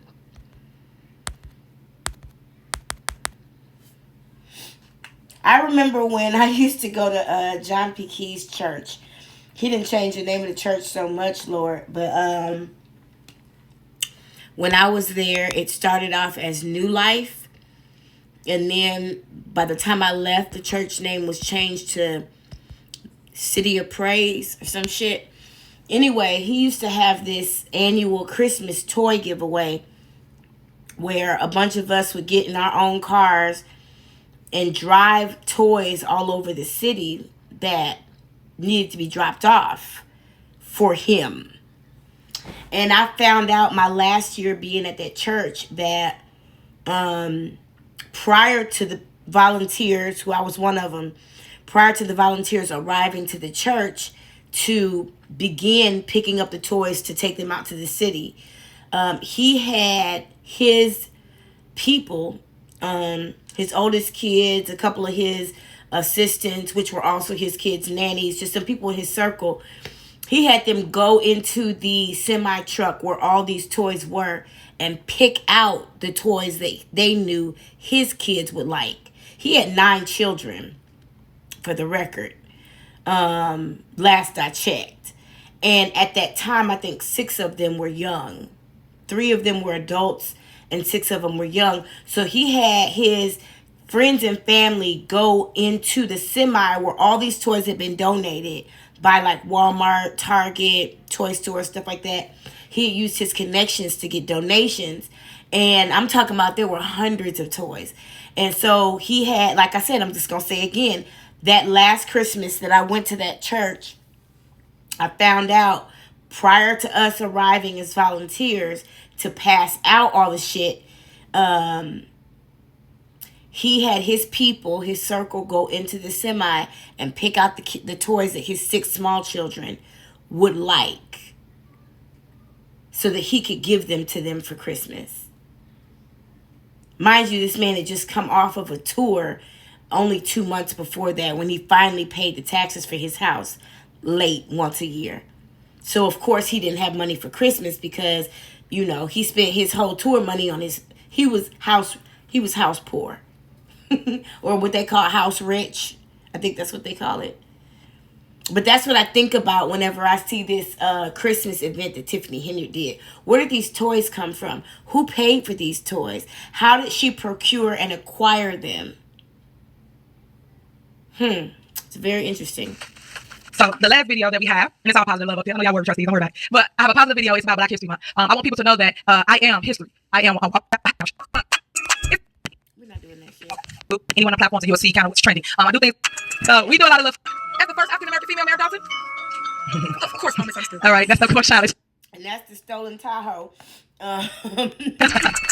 So we do a lot of little fun things. Sometimes things be on TikTok, Instagram, Facebook. Includes my report for this evening as it relates to the mayor's report. So thank you for watching. We will post everything that you've seen up here today, and you can send us an email for those sidewalks, alleys, and streets repaving. So please remember to do that. Thank you so much. I forgot 2 things. Thank you, attorney. 2 things I forgot in the mayor's report what mayor ends their official mayor's report with "Thank you for watching," like it's a show, because that's really what it is for her. The veto message. This is Mayor vetoing meeting and took things out of the budget that's needed for community. So I am vetoing what they have done. I'm trying to get this back. I can't think and talk at the same time. Again, for you guys, alleys and streets. She about to do a veto on shit. What? Last meeting, there was a veto that was overridden, but I still ain't remember what that was for. God, this fucking ping pong of vetoes and overrides is just a waste of taxpayers' time and money. So please remember to do that. Thank you so much. Okay, I'm sorry. I forgot 2 things. Thank you, attorney. 2 things I forgot in the mayor's report is the veto message. This is Mayor vetoing a couple things from January 2nd, 2024. regular board meeting. So I'm vetoing that. And that was the budget. So for those that don't know, the board of trustees. No, we gonna do this before you start running your mouth. We gonna work on this word, cause bitch. Regular. I see that I find that you tend to drop that Y sound when it comes to these kinds of words, but it really does make you sound stupid, like dumb. Regular. Regular is a grade of weed. Okay? Regular is probably the kind of gas you put in that Tahoe with your cheap ass. Had their own little secret squirrel meeting and took things out of the budget that's needed for community. So I am vetoing what they have done. I'm asking again for you guys to go back to the drawing board and add those things back in the budget so we come back to the next board meeting. This body up here will have what they need, because the department heads, y'all did not talk to them. Y'all didn't ask them what they needed. Y'all just made a decision without even talking to the people that run the day-to-day operations, especially police department, fire department, public works. Them the main three, because them are the ones where we get the services from. As I relates to police, you guys know that evening we had promoted people, and when we did that, I don't understand why y'all would go cut a budget when we promoted people. That means an increase in payroll. And then you guys know that we have union contracts for all three that's pending. So that's, again, why would you cut when you know we fund an increase on salaries for all three? And these are contracts way before me. And I just wish that you guys will communicate with people before making decisions, and you don't know how you harming the people. And then also the garbage. The trash, the homewood disposal. We need our trash picked up. So I'm gonna say this again, guys. Can you put that back in, because the residents need the garbage picked up. So I don't want any problems as it relates to getting garbage picked up by you guys taking it out of the budget. So I want to just point those things out for that one veto. The next veto is on January 24th, 2024. That was another secret squirrel board meeting that the board of trustees had at a secret location. When they did that, I am vetoing all the things. One is they did approval of a settlement agreement for, of course, the legislative attorney, Oderson. I don't understand how a person can possibly do something like that, but I'll get to that later on. And then also they did approval of outstanding invoices for him. And they also did something about not putting your name on communications that come from a village. That's just nonsense. So that's the type of things that they did, and I am vetoing those things. So I do want to make sure I read them into record. And then the next one, and then and the internal auditor was the other one. So I just want to make sure that I announce all these things as it relates to the veto, what I'm vetoing, because normally we just say the date and then we give you the form, and then you can read it, what I'm reading off the paper here today. Yeah, go ahead, Sonny. Madam Clerk, members of the board, the mayor has reduced her veto messages to writing. I have a written copy. I'm tendering it to the clerk. If you can append it to the minutes as Exhibit A, as if fully set forth verbatim. Thank you. Okay. All right. So there you have it. I don't have next. a copy, but you're welcome to provide. Okay, so you heard the veto. She vetoed the budget amendments that were discussed in the last meeting. And it just bothers me that she says all the things, because that's just very contemporary social media driven language. You don't veto all the things. You veto specific things. And it just bothers me as a business person, as a professional person, as a person who operates in excellence, that she would bring that kind of language into the boardroom. All the things she just vetoed were actually overridden by the board. And if you notice, she vetoed an internal auditor. She don't want that to happen. And that was a mistake. Not only because it's a sign of a lack of transparency, but also because that auditor just would have saved her, would have probably gotten her that $400,000 CBG grant that she now cannot acquire to the village of Dolton and get credit for because there's no audit on the books. There's no audit. So let's continue. Clerk, you gotta get him a copy. All right, so next we have village clerk's reports. And it's the stuff they had. I don't really remember this meeting that much, but by the way she just said, next we have village clerk's report. Oh, I'm raising a Gemini. I know messy when I hear it brewing. And she sound like she about to be messy. Good evening, everyone. I'm requesting approval of minutes as follow. Special board. Excuse me. Yes. It's not on there, so you can't approve the minutes. I submitted this packet for the told you. agenda. Yeah. It was with the board packet. I don't know why it's not on the agenda, but this was included in the board packet. Okay. Well, you can't approve something that's not on the agenda. Then please explain why it's not on the agenda, because I submitted it in time to go on the agenda. Okay. Well, I don't know And why. you also have a copy of each packet.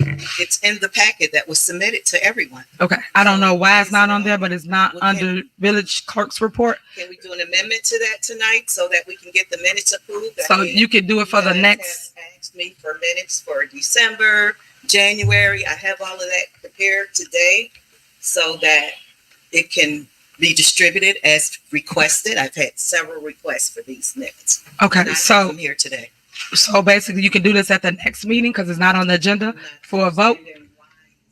Well, I just say I don't know why it's not neither, but yeah, you could do that. Happens every month, Mayor. We have to stop. I have 5 sets of minutes here because they're not being put on the agenda. When do we get them approved? Okay. So again, you can do that at the next meeting to get the minutes approved. That's not an issue. So that's where we are. Do you have any other reports? I just said he would, so. Okay. All right. Next, moving on. Village administrator report. So let me tell you, just in case you're new to this story, why it is so important to Tiffany Henyard to not put the minutes on the agenda. And let me just explain what just happened. So, excuse me. The agenda is created by the mayor and or the village administrator. That means if the board requests for certain items to be on the agenda, the choice of whether or not those items go on the agenda depends on how Tiffany Henyard and Keith Freeman are feeling today. Now, the only thing that has to go on the agenda, whether Keith and Tiffany like it or not, is an override of a veto. That has to go on the agenda if it's requested. So in these last meetings, the meeting minutes that were just requested to be approved were from September, October, November, and January. Remember those meetings? We've looked at every single one of those meetings together. That was the meeting when she pissed Eris off. That was another meeting where the mentions of the different credit cards came up. Those were the meetings where we finally stopped talking about debt and finally started talking about a deficit. Those were meetings where there was a mention of manual checks written by the mayor without the clerk's stamp. But prior to that, manual checks written with the clerk's stamp, but not with the clerk's actual approval. And then in those months, during those meetings, it probably talks about canceled CAL meeting, the committee of the whole meetings being canceled, the lease amounts. Think about all the stuff we've learned together since we started breaking down these videos from June, July, August, September, October, November, December, January. 8 months. These are the minutes that Tiffany Henyard is trying to block from being put into the record.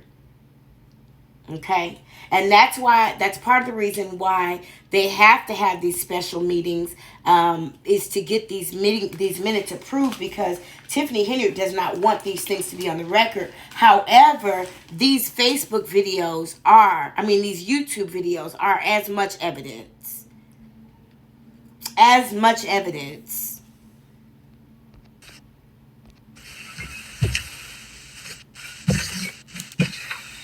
Good evening, Mayor, residents, board.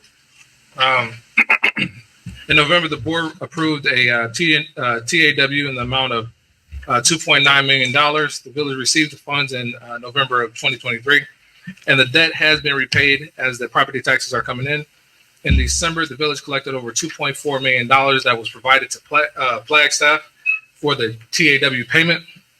State revenues have recognized a $145,000 reduction compared to the prior year, with the largest decrease in personal property tax with a reduction of $98,000.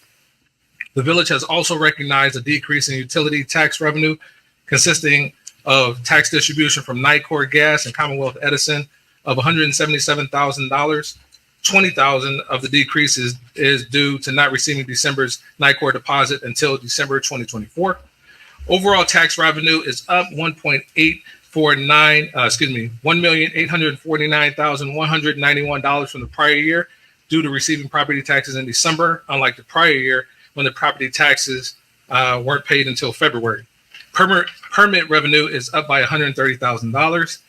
Red light revenue has increased by $123,000, and ticket collection has increased by $160,000. Overall general fund revenue is up $2.4 million from the prior year due to property tax collections, and utility billing is up $177,000 above the prior year, consisting of $183,000 in residential billing, $63,000. That's a $63,000 decrease, $63,000 decrease in commercial billing, and $44,000 increase in industrial billing.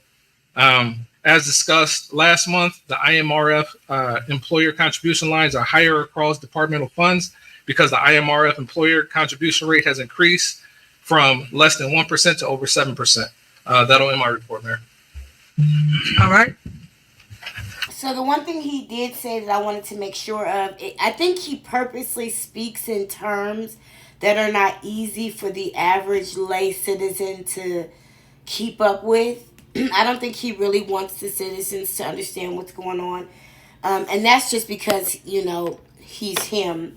But they did go ahead and take out that $2.9 million bond, not 3.9. So it sounds like that they were able to go ahead and come to some conclusions about that. And that was being paid back with taxpayer money. But that's still going to leave them in a deficit because the taxpayer money isn't going to cover the bond plus. It's not going to be that much of a difference. So they're still going to be in a deficit. Next, we have engineers report. And I, because I love you, I'm going to skip through this. In the village of Dolton. Because he ain't going to talk about nothing. Next, we have police. Service calls this year do because they love We know unfortunately everybody in Dolton is getting a stoplight ticket somehow at the same fucking 3 lights. I'm about to pull up Google Maps and find out where the stoplights are in Dolton. Because I'm having a hard time understanding how 5,000 people out of 20,000 get stoplight tickets. Oh, Lord, Andrew Holmes is been doing it for a while. You've been doing Saturday. What? You've been doing what for a while, Andrew Holmes? To work a technical restaurant. Public Works has repaired 65 B boxes, 50 water main breaks, 43 emergency shutoffs, 70 sewers cleaned, 226 lights. That's why he wore his hair like that in the last one, because he was trying to distract us from this. It's something going on in that Illinois water. I used to think it was normal that all my aunties had receding hairlines who lived in Chicago. I thought that was just a family trait. It didn't happen to me, though.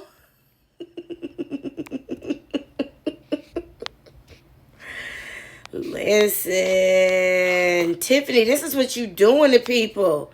She don't care. Repaired, 25 new street lights added, 70 blocks, maintenance of diseased trees, 306 damaged trees trimmed, 200 diseased trees cut down, and 15 trees stumped, 60 restorations, 150 locations for potholes filled, 120 stop signs replaced. 125, 30 vacant lots cut, 400 vacant properties cut, and 328 senior snow removed for the year.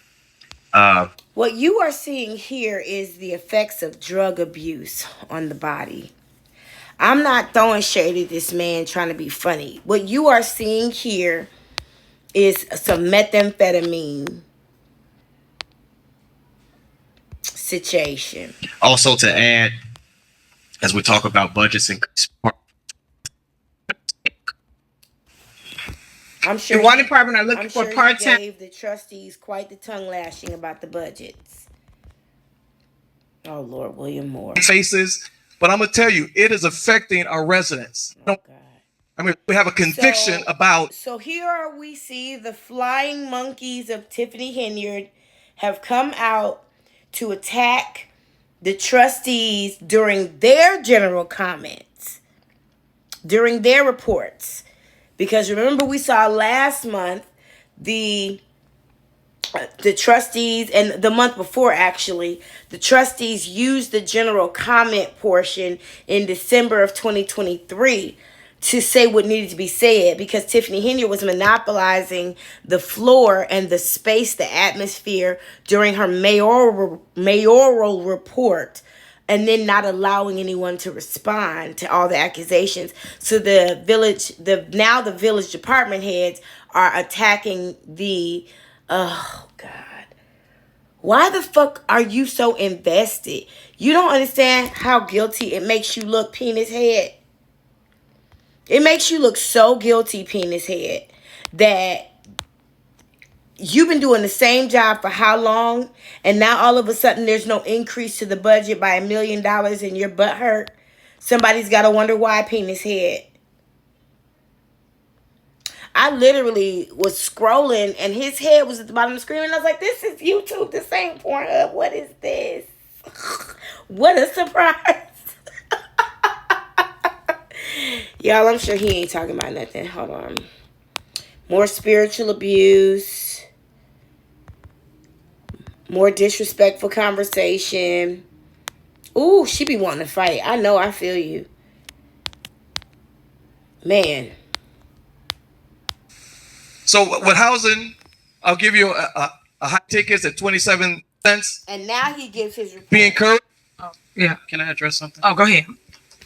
A minute ago or a second ago, something was said, go hard or go home. Trustee, guess what? It's not about that. It's about the services for the people. I must have missed Kim's speech. That was when Trustee Belcher said, go hard or go home. Y'all done heard that old bitch speak. I'm not going back to that shit. Adult being to do care Y'all done heard Kim. But we not doing, trustees don't walk around.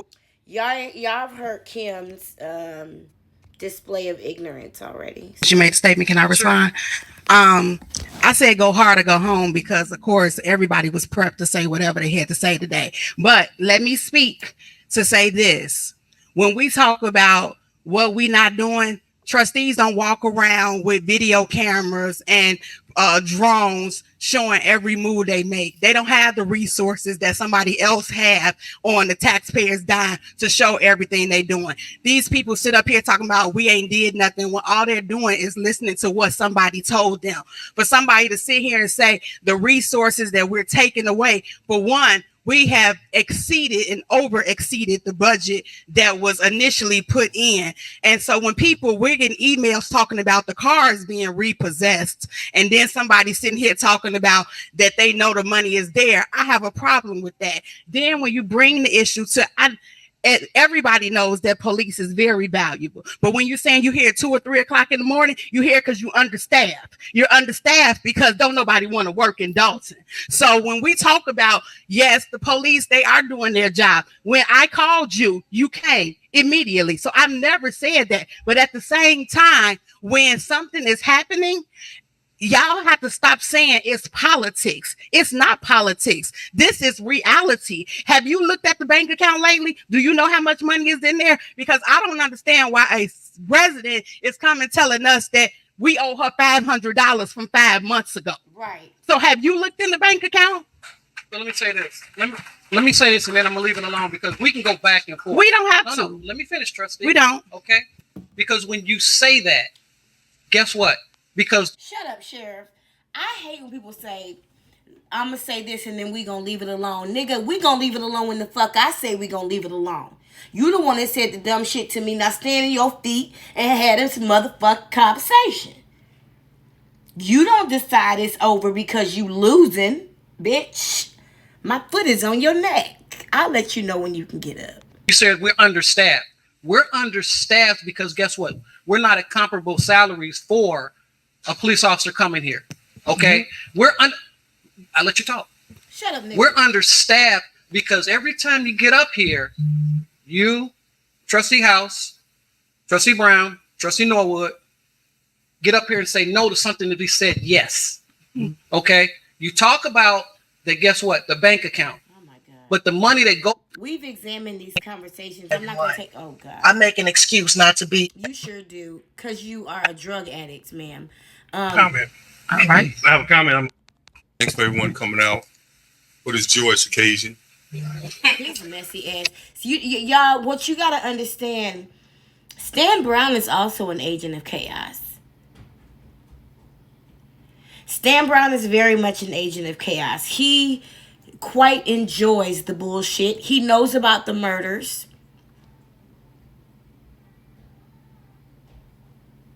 He understands everything that has happened. He is not incompetent. He is a thief, allegedly. He is accomplice, most likely, to some murders, allegedly. The blood on Stan Brown's hands is thick, allegedly. And Andrew Holmes come from a long legacy of some thieves, drug dealers, and murderers and rapists, allegedly.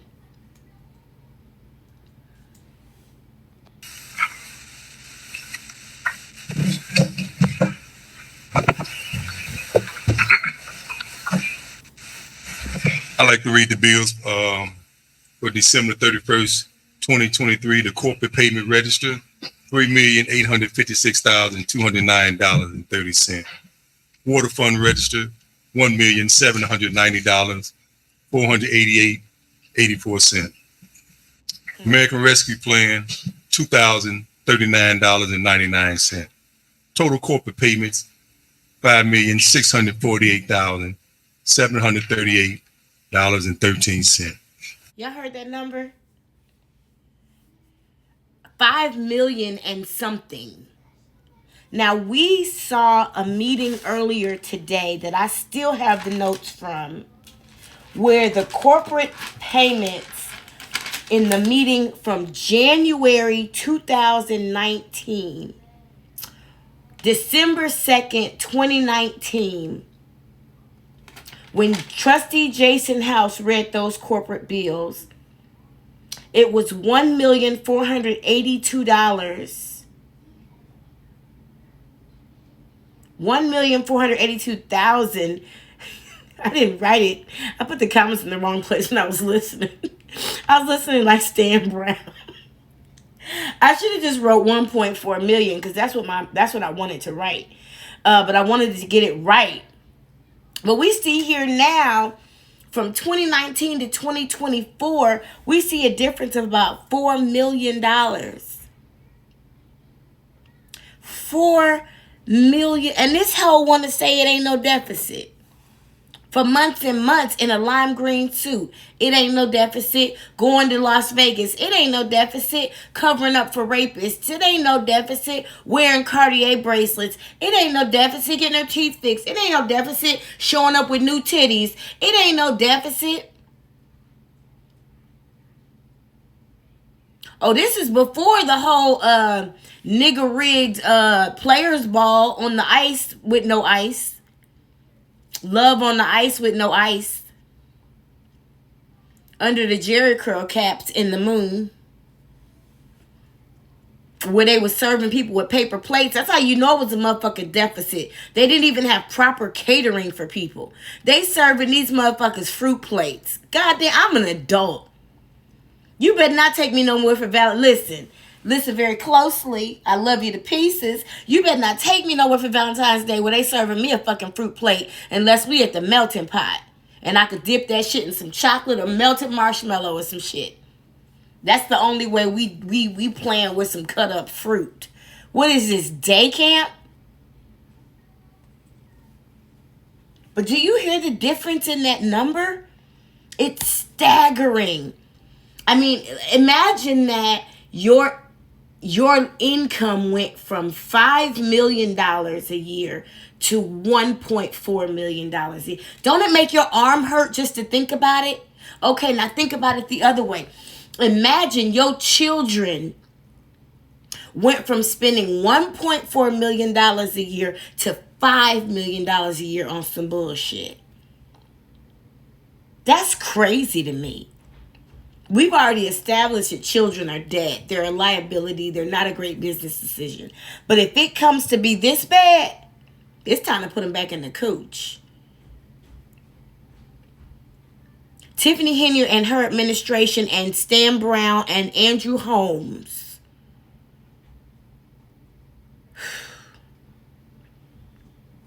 Oh, I can't wait for the feds to lay it all out. There's a motion to accept these bills as read. Is there a second? Second. Is there a motion and second? Any discussion? Yes, Mayor, I have a comment. All right. I have a comment. I'm going to follow it with a superseding motion alternative. I'm used to Tiffany Nelson Jaworski. She gives me the direction on that. However, I'm going to say this in terms of kind of all the things that have been said. First, I want to commend Trustee Norwood, Trustee Tammy Brown, Trustee Kiana Belcher. Trustee. Floor is mine, Mayor. Trustee. I want to commend them for standing in here during these attacks. Trustee. I know the mayor does not want to hear Trustee. what he said. However, this is why the meetings get out of order. Can you stay on track with what we're talking about, which is corporate bills? If you want to say your comment, you can say your comment after it's a motion and a second on the floor, Trustee. Trustee. This is my discussion, Mayor. Trustee. It's a motion and second on the floor regarding the bills. Can we stay the course? Getting towards the bills, Mayor. Trustee. You can make your statement after we're done with the bills, Trustee. And the budget. Trustee. So. Trustee. But you want to lead though, right? This why we get nowhere. We get nowhere. Because you guys want it your way. Y'all don't follow no Robert rules of order. Y'all want to get out of order when y'all want to talk. But come on. I am worried about it. Don't worry about it. The rest is for the find out what y'all been up to in 1 second. Don't worry about it. But what I'm saying to you is... Y'all, I'm sorry. I got to cut the tension for a second. This is comment from Zach Garza. This is second comment on the screen. It goes all the way over to the right, and it's in all caps. It's right under the brown comment that looks like a penny. It says, can someone please tell Trustee Brown that cents is plural? I'm so tired of hearing that man say cent. It's not even funny. Stick to the agenda. We on corporate bills. This is why we stay here all night. All night. Let's keep going. Go. Talk about the bills. What do you want to supersede and do? Board for holding and Trustee. Really the intention was to Trustee until the attacks came. Trustee. And just go through the vote. But everybody was giving acknowledgement. So we want to talk about the bills and what the board has cut out. The bills are not being paid currently at this very moment. I'm gonna let you finish. But you out of order, but I'm just trying to show y'all how y'all be so disrespectful. And y'all expect the respect to be respect. You out of order, Trustee. Stick to the facts. The facts is on the agenda. We're on corporate bills. Talk about the bills. So what do you want to talk about? Do y'all see Stacey Carell looking for an exit? Relates to the bills. That way we can get through the entire agenda. If we keep stopping because everybody want to argue about whatever their point is, because that's not what we're talking about right now. We're talking about corporate bills. So let's get through going back and forth about what bill y'all gonna take out, what bill y'all not gonna take out. Let's go through that. So go to the bill. And I will name for State Bank, which is our police vehicles, the Durangos and the Fiats for Public Works. That bill was approved by the board May of 2023. We received an email stating that those cars will be repossessed if we do not get any payment. That email had been communicated already. Nobody responded. So imagine my surprise 7 months later, I get an email and I forward the email over like I do the other 15 that I've received. No response. and then come in here and say, oh, the board cut something out. I'm going over these construction, repaved all those streets. We're happy for that. Board approved that. June of 2023, they are owed $300,000. Just got an email 2 days ago about the police ammunition. Hasn't been paid. Overdue, December of 23. That hadn't even been presented to the board. So the board is approving what's needed. Another one. Now, if you guys haven't seen the video that I did, I didn't really verbally break this nonverbal communication you're seeing from Tangenique Miller down. But I did place a video in the breakdown playlist as well as on Patreon. And I believe that it is called Mayor Tiffany Henyard. I believe your finance director is ready to talk. And it really just honed in on these facial expressions that we are seeing while Trustee House is talking. I'm getting calls about electricity, lights not being put on. Residents say the board hasn't approved it. Mead, which is the light post. For those who are not getting their lights turned on, board approved that. September 2023. Lights still not on. Mead still has not received the payment. So this circus that's being put on right now about put something back in the budget, we've seen there. It's been reported, and you know this is going to end up with another video because we're going to put the documentation out there. Everybody, we can come in here, say what we want to. At the end of the day, vendors are not being paid. Board approved it. The vendors are not being paid. So when you sit here and we talk about how we don't have the only item from the police budget specifically, and I'm saying that I understand from each one. I understand that everybody up there had to say what they were told to say. Let's be honest. You do. But I'm going to say this. No, the police department works hard. The fire department works hard. Public Works works hard. That's why I don't take any offense at what's being said because I know where it's coming from. But if we're going to just talk about this in real terms, the items taken out of the departments was the overtime. And that's because the overtime is being spent in ways that it shouldn't. But if we want to talk about more officers, gladly, we put that in there. And I've just listed several, and I have more items that have been approved by the board. People still haven't received the checks. Brother Moore, you prayed us in on unity. You prayed us in, and it came with the most divisive speech I heard in my life. Don't pray for me no more. If we approved by the board, people still haven't received the checks. Brother Moore, you prayed us in on unity. You prayed us in, and it came with the most divisive speech I heard in my life. Don't pray for me no more. If we're going to do this and we're going to be honest about it, let's be honest and be direct. But if we're going to sit here and keep doing this, because I really wasn't going to make no speeches. I was going to sit here, but it's just coming. I have a superseding motion to amend the bills as read, removing. And again, I said this the last meeting. Y'all, Tangenique Miller knows everything. If you want to find out what's popping, it's two people you need to talk to. Well, really four, but I'm going to mention the ones that know everything. Tangenique Miller and Janice Johnson. This is set up for a fight. It's set up. I'm going to read the same things that I read last meeting because it was given to us again, this meeting to approve, to take off the list. This is nothing new. This is the same stuff last time. But when the mayor doesn't get away, she puts it down there and keeps trying to shove it down your throat until you have to approve it.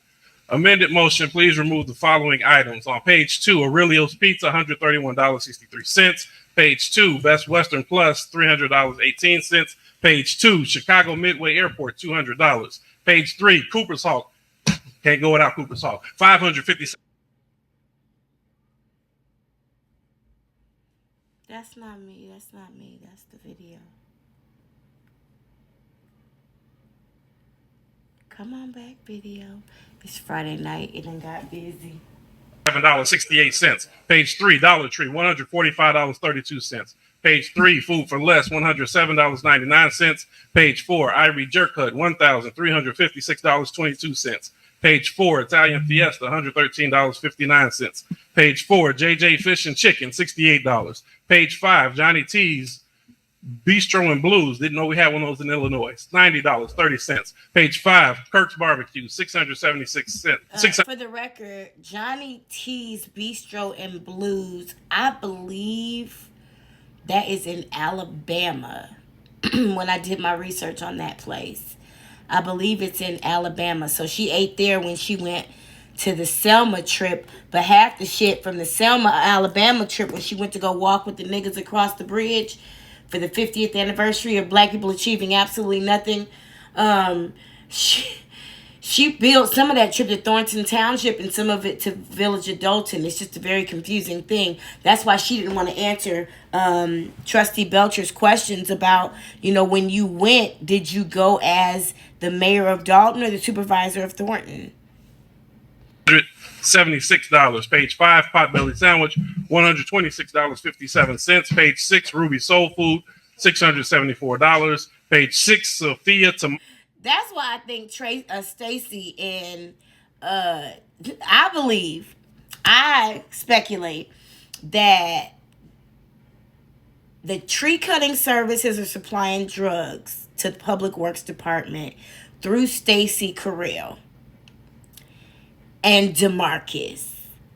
I believe Tanjanique's job is to make sure those bills get paid by the Village of Dolton. I believe her and Stacy are in a romantic relationship. The way when he passed by, she looked at him and then she hugged herself like they had just been playful that afternoon.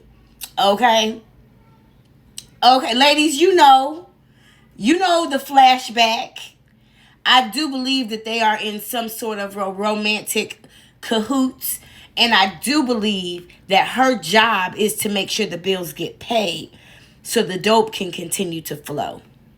Ollies and corn, $2,400. Page 6, the Tasty Crab, $458.79. My superseding motion is to approve the bills as read, removing the items listed.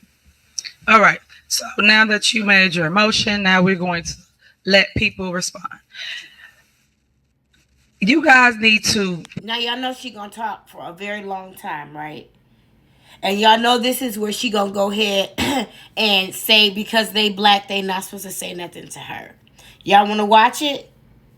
All right, let's go. Pause when it comes to order in here. You have to give respect. You guys want respect, y'all have to give it. I am your leader. I am the one that won by 82%. I am the one that carry you, Trustee Jason House, you, Kiana Belcher, that never wins anything, over the hump. That's why you guys have your seats that you have before you. So when you get in these board meetings and you act a fool, y'all should stop. Because at the end of the day, all we've been doing, everybody, is fighting since I became mayor in the Village of Dolton. I never thought in a million years that my team, the team that I ran with, including Allison Key for the clerk, would sit here and turn on me the way y'all did right, a week, 2 weeks into taking office. That showed me that you guys would have been planning, plotting, meeting. People already been snitching on y'all this entire time. It's sad. But I sit here and I let y'all say whatever y'all want to say. But when other people want to talk, y'all want to interrupt, get mad, not let them get their point across. Y'all need to stop. Just like I sat here and I took everything y'all said. And then I respond. Y'all got to learn to do the exact same thing, but it get too hot in the kitchen that you got to jump in and got to engage with people while they trying to get their point across. You guys can make assumptions, say whatever you want up here. You don't know the day-to-day. Y'all get to a board meeting and don't even ask questions before you get to the board meeting. But then we put on a show and try to act like people not paying bills, people owe money, people got all these issues. That's what y'all do. And y'all could have easily, I keep saying what? Call my phone. Call my phone. But nobody in here does it because y'all don't want to amend this. Y'all don't want unity. Y'all don't want to work together. Y'all don't want to do the will of the people. I got a problem with that. And how dare y'all keep telling my team that they are made to say anything? All my teams are go-getters. All of them. Nobody have to twist their arm, make them do stuff. We don't do that here. They got a mind of their own. And you guys mad because they telling y'all what it is. No one make them say things. They know how to talk. They know what the problems are. Y'all cut their departments. Right? You try to attack the mayor. These are the day-to-day operations that they do, that they govern. But y'all sit down with them and say, hey, Stacey Carrera, what do you need for public works? Y'all get all these complaints that go out, all these notices that go out that say, hey, we got a water main break. Hey, we got this going on in town. All these issues, but you never once. If y'all want to be leaders, y'all got to act like y'all know y'all not leaders. Y'all followers. Stop following each other because nobody can lead nobody that's in your group. Not one of y'all. Y'all sitting here hurting the village, hurting the town. I have a problem with that. Then we get up here and grandstand every board meeting. And then don't you get up here talking about no 2 weeks when they can't get through the first meeting. Don't do that. We got to get through the first meeting. We can't get through the first meeting as it relates to paying bills or passing things. Legislative for the board. We can't get through that. Because we got to sit here and go over, okay, I'm going to take this off. I'm not going to pay this vendor. How you know what the vendor had to do? Now, let me just let you know what's happening in the crowd right now, because I was able to see video of what was happening in the crowd. You got police officers all over the place like roaches intimidating people. People aren't allowed to clap. People aren't allowed to respond. People's civil rights are being violated in this meeting, and official oppression is taking place. Oh, I can't wait till the lawsuits come in. You know why one of these people called the vendor to come and do a service for the resident? Y'all don't know. But y'all get up here and y'all cut people. Why? Why? Y'all don't ask no questions and you just cut. That's targeting. Y'all are targeting people. That's discrimination. Y'all are violating the Open Meeting Act 1, 2, and 3, and 4. Y'all are supposed to do that. But y'all, how y'all listen to meetings and y'all exclude myself, Trustee Stan Brown, and Trustee Andrew Holmes. We don't know what y'all plan is until y'all come here. Y'all come here and y'all put on the show. But because it's folk, that's what it goes. That's the problem. I got a problem with that. And really, don't you repeat everything we just said up here. I don't got time for it today. So all I'm saying to y'all is we got to do better. We have to do better. Everybody ain't got to talk because everybody talk. Everybody ain't got to say economy because everybody talking. We sit here and I say, come on, y'all, let's just go through the corporate bills. Let's just get through it. But everybody got to grandstand on their point. And then when I say something, everybody got to say something back. When I give everybody the flow, say whatever y'all want to say. Y'all got the flow.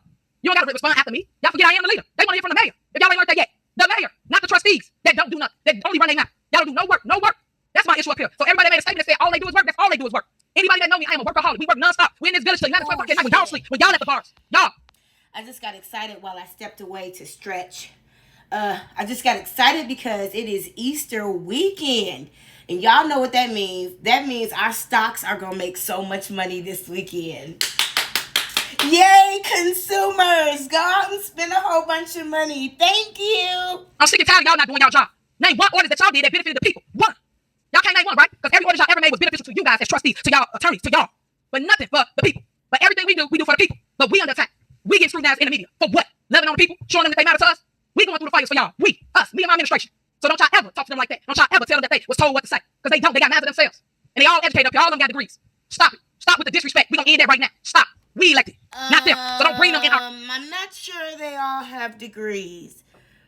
I'm almost certain that Tanjanique Miller is quoting her cousin Aunt Audrinique Miller's experience and education as her own. And I'm almost certain that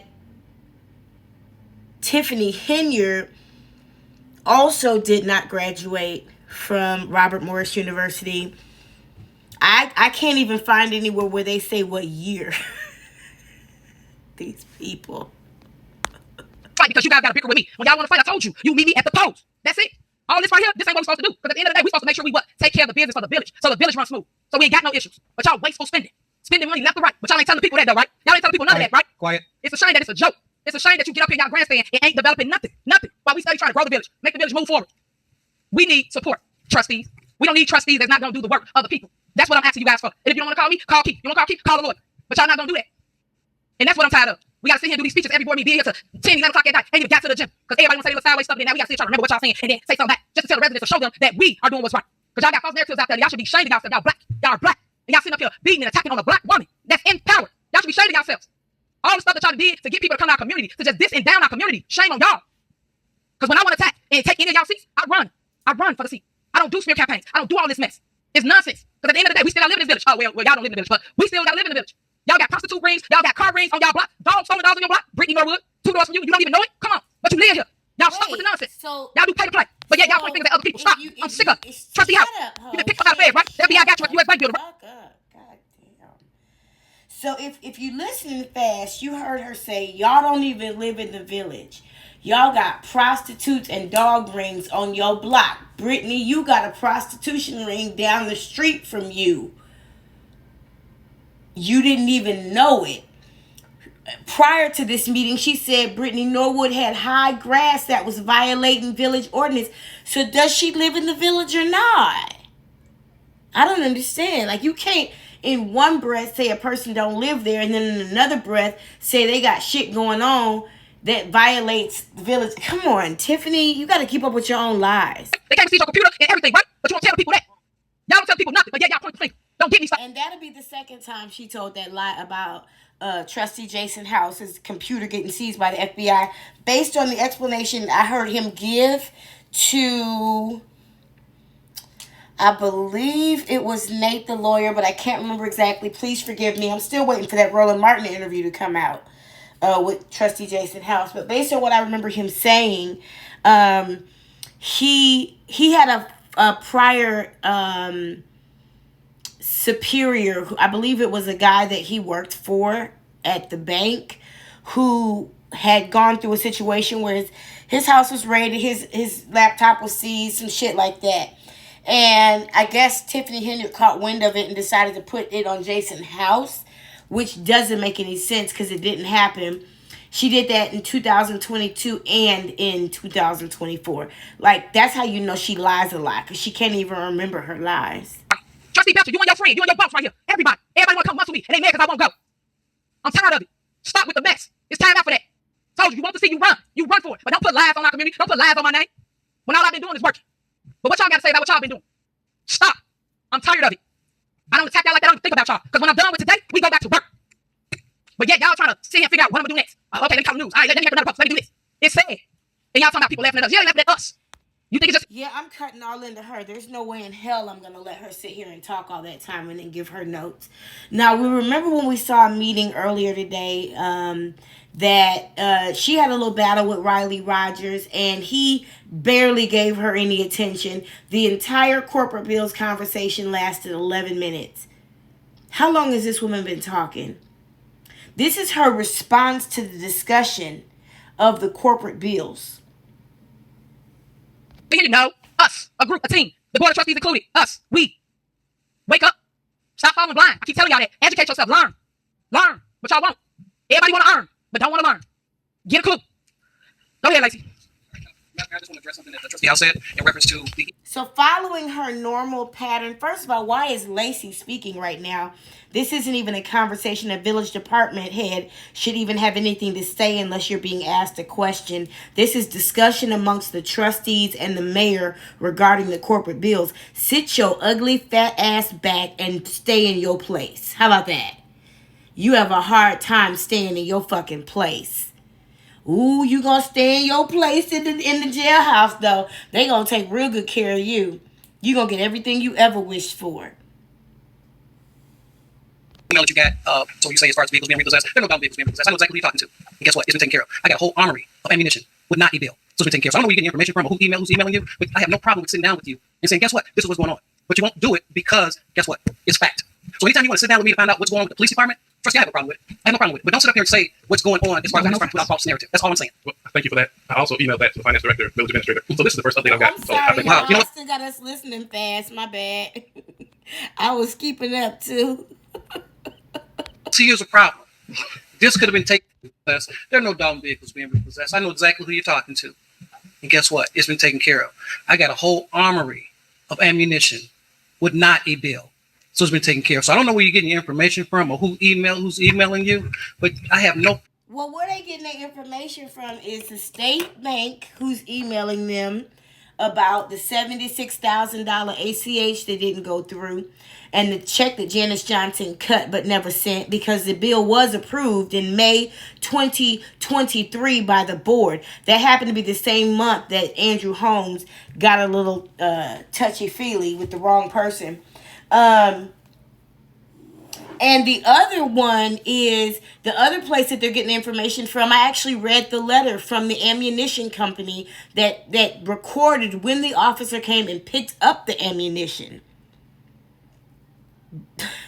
What do you mean you got ammunition? There's no bills. How would you know? You're just a chief. How would you know there's no bills on the ammunition? And you act like it's yours, fucking house slave. It's not yours. Problem with sitting down with you and saying, guess what? This is what's going on. Guess what? But you won't do it because, guess what? It's fact. So anytime you want to sit down with me to find out what's going on with the police department, trust me, I have no problem with it. I have no problem with it. But don't sit up here and say what's going on as far as the Got police no department without false narrative. That's all I'm saying. Well, thank you for that. Listen, I am so in love with the member of the breakdown crew who called him sheriff. Guess what? I feel like I was sitting by myself trying to meditate one day this week, and that crossed my mind, and I was so grateful for that thought. It tickled my heart so good. Emailed that to the finance director, village administrator. So this is the first update I've got. So I thank you. Wow. You know what? But see, here's a problem. This could have been taken care of before you got here. If I would have got a response, it would have been you chose to wait in front of the people. Sir. You chose to wait. I'm sorry. Did you just emailed? Let them finish. Let them finish. Come on. Let them finish. You chose to get to a board meeting, and put it in front of the people, and you got everybody laughing and think it's cute. It's not cute. You're not going to put my guys in jeopardy. I'm going to tell you right now, because the police department is the heart of this village. Because when something happens, guess what? You call the police department. If you don't need the police department, don't call. But don't sit up here and say, guess what? What's not being done. That's done. And if you want proof, I have no problem with it. But sit down and talk to me. Don't get in front of a board meeting and say what you say. That's all I'm saying. Get your facts straight first before you come to a board meeting. If I can get a response, then No. I would not make a statement. And I get that part. But you know what? You can also get a response from me. Lacey, who the fuck you talking to? Which one of these elected officials whose names are on the door are you talking to? Who the fuck are you talking to? And you can tell so easily how much Tiffany Henyard disrespects these trustees in private. Whether it's to their faces or behind their backs, Lacey has been a witness to the disrespect. Because the way these employees of the village talk to these elected officials of the village says a lot about how the mayor talks about them. She's opened that door of disrespect. And I'll be good and goddamn if a motherfucker is going to raise his voice and tell me to listen to him when you were appointed and I was elected. I'll be a motherfucking goddamn. Let's continue. We might be able to wrap up this meeting. The head of the department that can give you the information that you need. Future emails. Okay. All right. Go ahead, Tangenique. Be recognized also since we still discussion. So let me address what's the AP process. Since we all don't work together and you all work in silos, each department head enters their own invoices. They make their orders. They talk with vendors. They know what they need. So if you did have a question about where their orders are, if we have not received the invoices and they have not been inputted, the person to go to would be the department head. So when he's saying, can you please speak to me about the invoices, it's because he really knows the status of where the service was, who was ordered, and whatever was going on. I am hoping, I did a video on this particular portion of this meeting. And I believe it is in the breakdown playlist, and it's called something about the department heads throwing each other under the bus. She just said it. If there was a quote-unquote order placed, let's say, for instance, we're talking about the the ammunition, okay? The police officer goes and picks up the ammunition. Nobody pays for it. Emails go out. Phone calls go out. What Tangenique is saying, which makes sense in the world of procurement, even though there is no procurement manager there, if the village department head has not submitted an invoice for that particular expenditure, then you need to talk to the village department head. The question I would have as a trustee is, why is the village department head even allowed to, first of all, place orders without some sort of oversight? Why is there an order with no invoice? Why is there an order with no receipt? Tangenique, because you are the treasurer of the village. You are the finance director. The legal term for that in the world of bureaucracy is treasurer. You are the treasurer. So how are you allowing these things to happen without checks and balances? How is Scott Gilmore getting the phone calls about the epoxy coating at the ice skating rink? How is Stacy Carell getting the phone calls about banners and Christmas lights? How are these people, how are checks being cut and bills aren't being paid?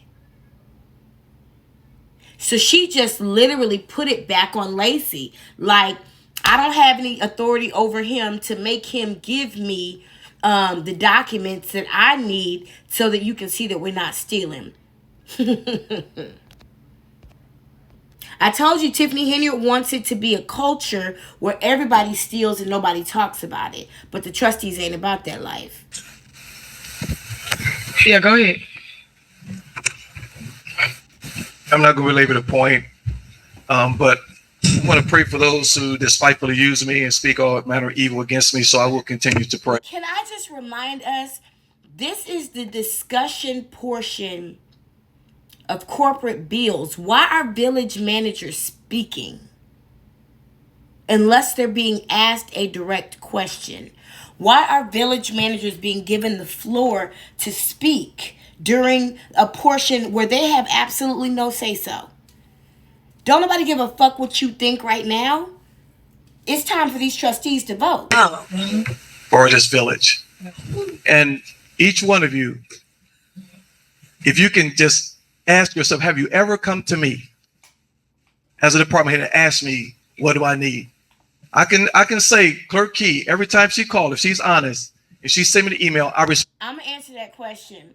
Ed Steve invited William Moore to a meeting, and Ed Steve was not allowed to go. Tiffany Henyard would not allow him to go. When Ed Steve tried to ask William Moore some questions during a board meeting that was on Zoom, Tiffany Henyard had him muted, had Ed Steve muted. So to ask if anybody has asked you what you need or tried to have conversation, no one's allowed to speak. And this wasn't even being said very loud at this point by the trustees. They're not, the village department heads. I think it was Dr. Nikki who was the first one that I heard say that the village managers are not allowed to communicate with the trustees. Tiffany Henyard does not allow that to happen. She has moved the logistics of the building, the way that offices are set up, so trustees can't speak to the HR lady. So while he's saying nobody's coming to him, he knows good and damn well that he's been given instruction not to reply to emails as well. Respond back immediately. Okay? Not one of you. I spoke to you, Trustee House. I honor the seat, but I don't respect what you say.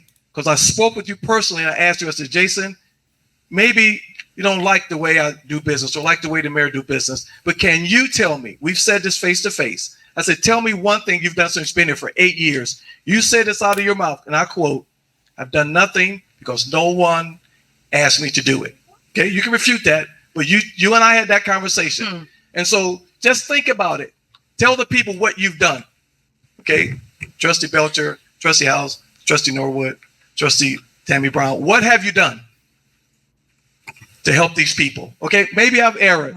Okay, maybe I've erred to be passionate about changing people's lives. But you tell me what you've done. I don't take offense to it. I just continue to take charge. So I appreciate it. Give me an opportunity. But we need the trustees to hear what we're saying as department heads. Come to me and ask me what I need my department for. You start taking things out because you don't know how that affects our resident. Yep. I need to be recognized. All right, go ahead. Let me first start out. Before Trustee Norwood speaks, I want to just remind us of a conversation that we had when we looked at, I think it was the last month. I remember when I wanted a phone. I wanted my own phone line, and I put together a presentation to create the problem and the solution.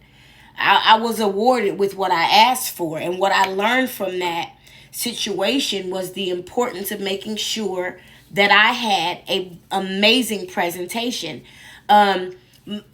I don't understand if you're asking me to vote to increase your budget by $1 million or $250,000 or $100,000. Why the fuck do I have to come ask you for anything?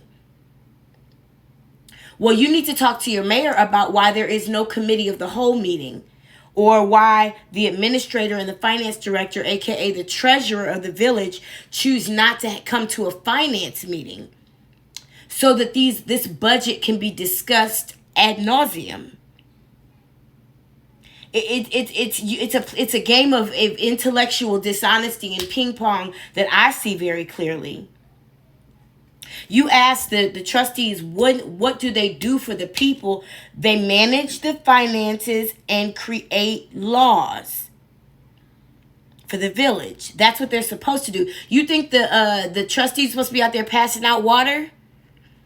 Or pushing cars in the rain? Like, what do you mean when you say what work do they do? That doesn't even make any sense.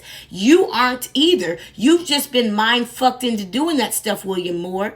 Passing out water and showing up at dumbass events for this or that. To make it look like Tiffany Henry has some friends. To make it look like she's got support. And because you probably stacking up a bit of overtime or comp pay or days off or something. Vacation time or something. But you're not supposed to be doing that either. You understand the boundaries of your work, and the boundaries of your work do not include pushing cars in the rain. You're just having to do that shit because you know you don't really deserve to work there. See, when you know that you deserve to work there, you can put those boundaries up. And you can say, hey, Mayor, my expertise is such and such. I was brought in to do such and such. My time, my attention, and my focus while I'm being billed needs to be focused on such and such. I got work at the office to do. I can't be out here passing out water with you. But you can't do that because you really shouldn't be here, should you, William Moore? By saying, Mayor, that's the issue that we have. You say out your mouth, oh, you don't say what you said. It's not your job to tell me what to say. 22,000 residents, when they voted, they gave me permission to say whatever I decide to say in this seat. And that's what you do not understand. You sit up here with these smoke and mirrors. This is not a dictatorship. You're not Putin, and this is not Russia. This is a democracy. That's why we are here. You say, oh, me and my people in the back, we do this, we do that. They don't do anything. They don't do anything. First off, our job is legislation, because I know someone asked about our job. Our job, could you let me finish more? Because I'm right now is not the time. Let me finish. So, as the legislative branch, our job is to oversee the finances and to create ordinances. Right. That's our job. So first, when you all sit up here and say, oh, well, you all voted no for this, you all voted no for that, that's our job. That is what the people elected us to sit up here and do, to monitor the finances, because they know, the government know that there may be people like you who sit up here and just spend all willy-nilly without the board's discretion. That's why we put ordinances in place. You say, oh, well, what about the money? What about the money? Our job is to oversee the finances. But yet, I have an email here where Trustee House is asking, hey, guys, we haven't received the financial report since September. Hey, guys, we haven't received credit card statements, so we don't know what's been spent since June of 2023. This is almost a whole nother year. Payroll reports. We haven't received the payroll report since December. So when we talk about what we're doing, this is what we are here to do.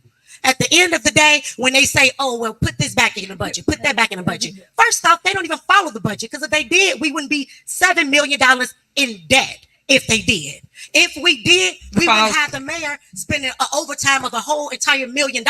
We're talking about the police. We're not saying the police is not doing a good job. What we're saying is you're assigning all of them to be with you when they should be out here protecting the residents so we can all feel safe.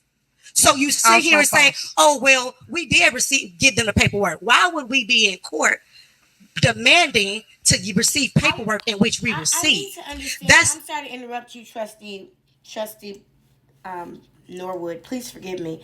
But I need to understand, how come y'all never call point of order on Tiffany Henry when she interrupts you while you're talking?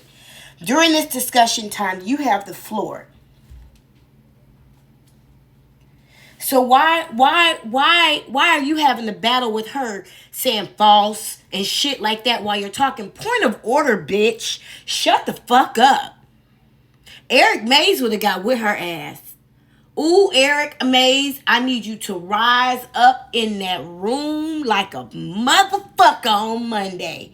With your hat on, your wine in your glass, and your cigarette in your hand, sir. Ashe. Thing when she sit here and she say, oh, they're lying. So what do? We went on YouTube and provided receipts. People love the receipts so much because now they can see who was lying and who was telling the truth. But what did our administration do at that point? Cut off access. So now we can't see credit card statements. We don't know what's being spent. We talk about what's scary. You know what's scary to me as a trustee who had the people elect me to do this job? What's scary is not how much is in our bank account. That's scary. Not knowing what position our deficit is in. When we last checked, it was a $7 million deficit in September. So let's talk about facts. You sit up here and you demean us all day like you have children up here, and which you do not. Do your job. Be a great leader. Talk to your board. You all say, oh, well, they want to prove this. They don't know what's going on. How about it's your job to be a good leader and tell us? That's your job. We shouldn't have to call you every meeting. Call my phone. How about you be a good leader? Bring RFPs to the forefront. So not just us, but the residents and everybody else in America know how the money is being spent. But residents, if she loves you so much, why won't she present the RFPs for the board? Because that's all we're asking for. We're saying, hey, spend the money, get the services, but let's get the best bang for our services. Why are we paying $10,000 for a tree that costs $1,000? But she say kickbacks. Who's receiving the real kickbacks? And that's why we are asking for receipts. Show us the information. Give us the facts. You sit up here, you talk about what we're doing, what we're not doing. Just do your job. Don't worry about my job. My job is to sit up here and do what the residents elected me to do. The resident email us to say, oh, well, the Public Works is being informed by the mayor to tell us that we haven't paid the light company. So residents can't have lights on their block. But then she also stated that, oh, she drive down Sibley and she see that the whole Sibley is lit up in Christmas ornaments. So we don't have the money to fix these residents' lights. Their safety is not a priority. What's the priority? The lights. So we can look as if the job is being done in Dolton. But when deep down inside, we're overpaying for services, all of the services. We're in a deficit. So okay, trustee, we got to reel it in. We got to reel it in. So like I stated, have her talk the facts while she's up here with these smoke and mirrors. Have her show you the information. Why she can't put it on the website? Why you all can't see it? She sits up here and say every time, oh, we're not in a deficit. Prove it to us. They say, oh, you all cut off the credit cards. Trustee Belcher said, can you show us where we cut off the credit cards? We have our finance director said, oh yeah, I have it. Can we have it sent to us? Why don't we have this information? Why are we asking for information that's supposed to be provided? So again, I'm going to say one last time, this is our job. And until my seat is up next year, whether win or lose, that is what I'm going to do. So if I see charges being overcharged for, no, I'm not going to vote on it. So tell your mayor to bring the RFPs in front of the board and let's do this like a regular government should and say, hey, John wants to pay this much. This person wants this much. What should we do, board? That's what you call inclusiveness, working together. But yet she wants to do everything alone and then sit up here and say they're not doing anything. And at the end of the day, we're supposed to be a team. Thank you. All right. Real quick, Ron, you back? So she started talking, Tiffany Henry started talking really quick because she knows that Brittany Norwood is due an applause. And instead of allowing Brittany Norwood to receive the applause that she is due, she has to absorb and suck up that energy. That is sad. That is a hater. Like, you know what that woman just said was true, and whether you like it or not, it was well done. It was a great speech. It was memorable. It was poignant. It was interesting. It was concise. It was good. And you know that. You know she got her point across. And so instead of allowing that moment like a professional would, you want to start talking to absorb the energy. It was well seen, honey. We see you, Tiffany Henyard. But I hope you were able to see that Trustee Brittany Norwood's mic was being muted. most likely by the village department heads. Remember, they practice muting the trustees' mics. And since Janice Darden now sits in the same seat as the person who told us that before, it's likely that Janice Darden is muting Brittany Norwood's mic. I said that last time Brittany Norwood spoke and her mic was muted last month. Kickbacks, obviously, right? Because we saw Tiffany Henyard get upset with Mayor Rogers about $25,000 worth of tree cutting, but now we see Tiffany Henyard trying to get $450,000 worth of tree cutting pushed through. Definitely kickbacks. But I'm trying to figure out something, because if there's a $7 million deficit as of September 2023, there was a $2.6 million deficit in June of 2023. What are they spending all this money on? Where is this money going? I mean, we're talking about $5 million still being spent. I would venture to say that $2.9 million they got in the bond, they pocketed that. That went straight to the pocket. It absolutely did. Now, Tiffany Henyard gets frustrated with Trustee Norwood, because she repeats herself. But here you got to ask yourself a question, Tiffany. You really do. If you get frustrated with her repeating herself, why won't you listen to what she's saying? Because the solutions are in what she's saying. She says it all the time. She says it every single time the same way. It's plain enough. She only changes something every so often. She makes it easy for people to know what she's going to say. That kind of predictability is a good thing.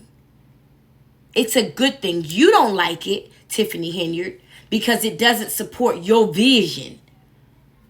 But it's a good thing to be that predictable. You're not that predictable. We just know you're going to talk a lot, but we don't know what the fuck you're going to say or where it's going to go. But she keeps saying the same thing. Bring the RFPs, bring the receipts.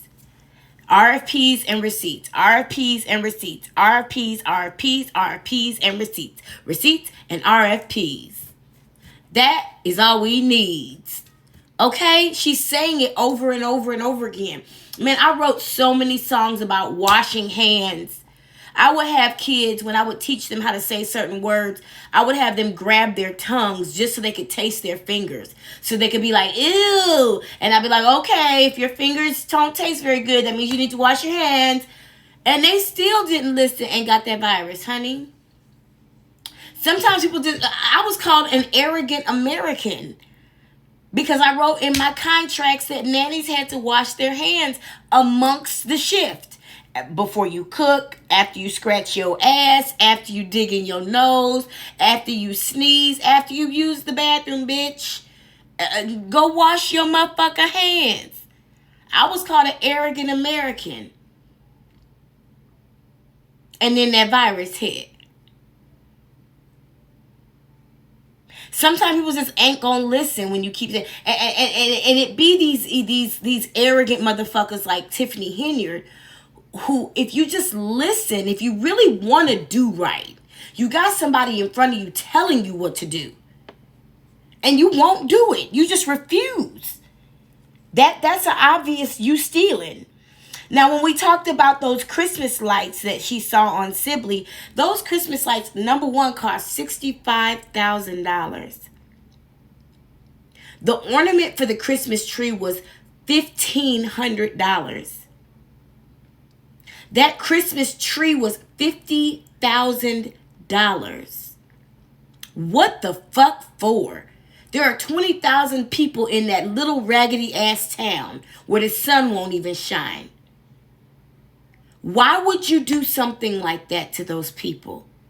Take their money and spend it that way.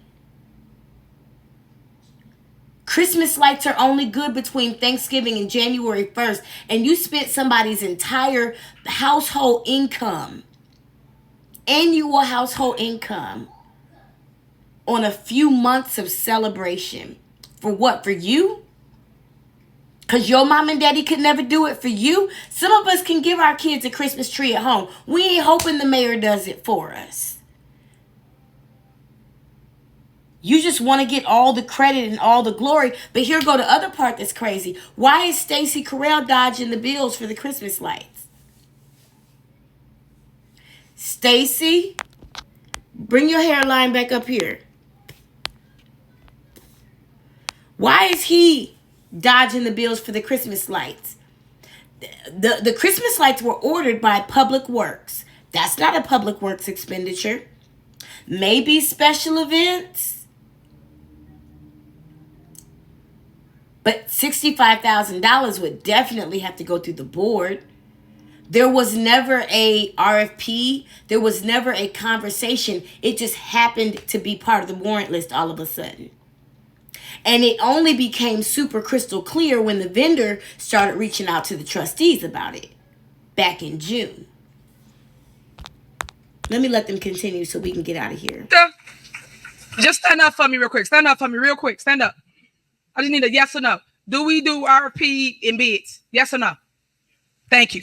So stop. Get your facts. Hold on. Hold on. That's it. That's it. You can sit down. I'm going to go on to the next people. Wait a minute. I had some more notes. I'm so sorry. One more very important note. I do believe that Stacey Carell, which is this guy right here, the one in the middle with the extra wide forehead, there's something going on with that water in Dolton. I do believe that him and DeMarcus, who is the gentleman who always comes up in his green construction vest, as if he hasn't been off work already for 3.5 hours, the way that these two speak, I have every reason to believe that they are being primed by Tiffany Henyard to run for trustee. It would not be smart, though, for them to run now. Oh, God, it's so obvious that you guys are running to support Tiffany Henyard because Andrew Holmes is going to jail soon. And Brittany Norwood's seat is going to be up. So there's 2 spots that need to be filled. And I do think, people of Dolton, you need to keep your eye on those 2. Because if they don't run today, I guarantee you sometime in the next 7 to 10 years, they are going to run. Because people still run organizations from inside prison walls. Okay? Because I just hate that they lie so much up here. But anyway, go ahead, Stacey. Go ahead. You got the floor, Stacey. As it relates to lights, over. I don't know if anybody can recall 5-6 months ago, the bills were not being paid, which created a situation to where everything bagged up. Services do not stop because bills did not get paid. The services will continue to roll and accumulate more debt as we go. We have to service the community. As it relates to whatever you may see on Sibley, those are 2 separate things. Our lights and our holiday decorations are 2 different things. If we would pay the bills in a timely fashion, we would not be behind with these vendors. They would still be working. It's only because the bills weren't paid for 5 months and then randomly started back paying them. That didn't make any sense. He said services don't stop because bills don't get paid. It's because the bills don't get paid that the services aren't working. I don't smoke crack. I don't do cocaine. I don't pop pills. I had a long talk with myself about taking some ibuprofen last night. Listen, I don't do drugs. I'm clear. I smoke my Blue Dream, the finest of sativas, honey. I got some good Earl Grey and lemon in front of me, and some of that espresso coffee from Mexico. So I know what the fuck I'm listening to. This nigga said, I'm gonna let you listen to it again. That's what I'm gonna do. Over. I don't know if anybody can recall 5-6 months ago, the bills were not being paid, which created a situation to where everything bagged up. Services do not stop because bills did not get paid. The services will continue. Number 1, Services do not stop because bills don't get paid. Now the question is, how come it ain't no lights working in one part of town, but it's all these Christmas lights in another part of town when both of those bills come to Public Works? He figuring this shit out as he go along because he wasn't ready for this part. When they prepared for the meeting earlier today, he was eating chicken during this part. So he starts by saying, I don't know if y'all remember, but months ago the bills wasn't getting paid. And it created a backlog. That lets you know him and Tangenique been talking, because that's the same word she used. A backlog of expenditures. Remember in October?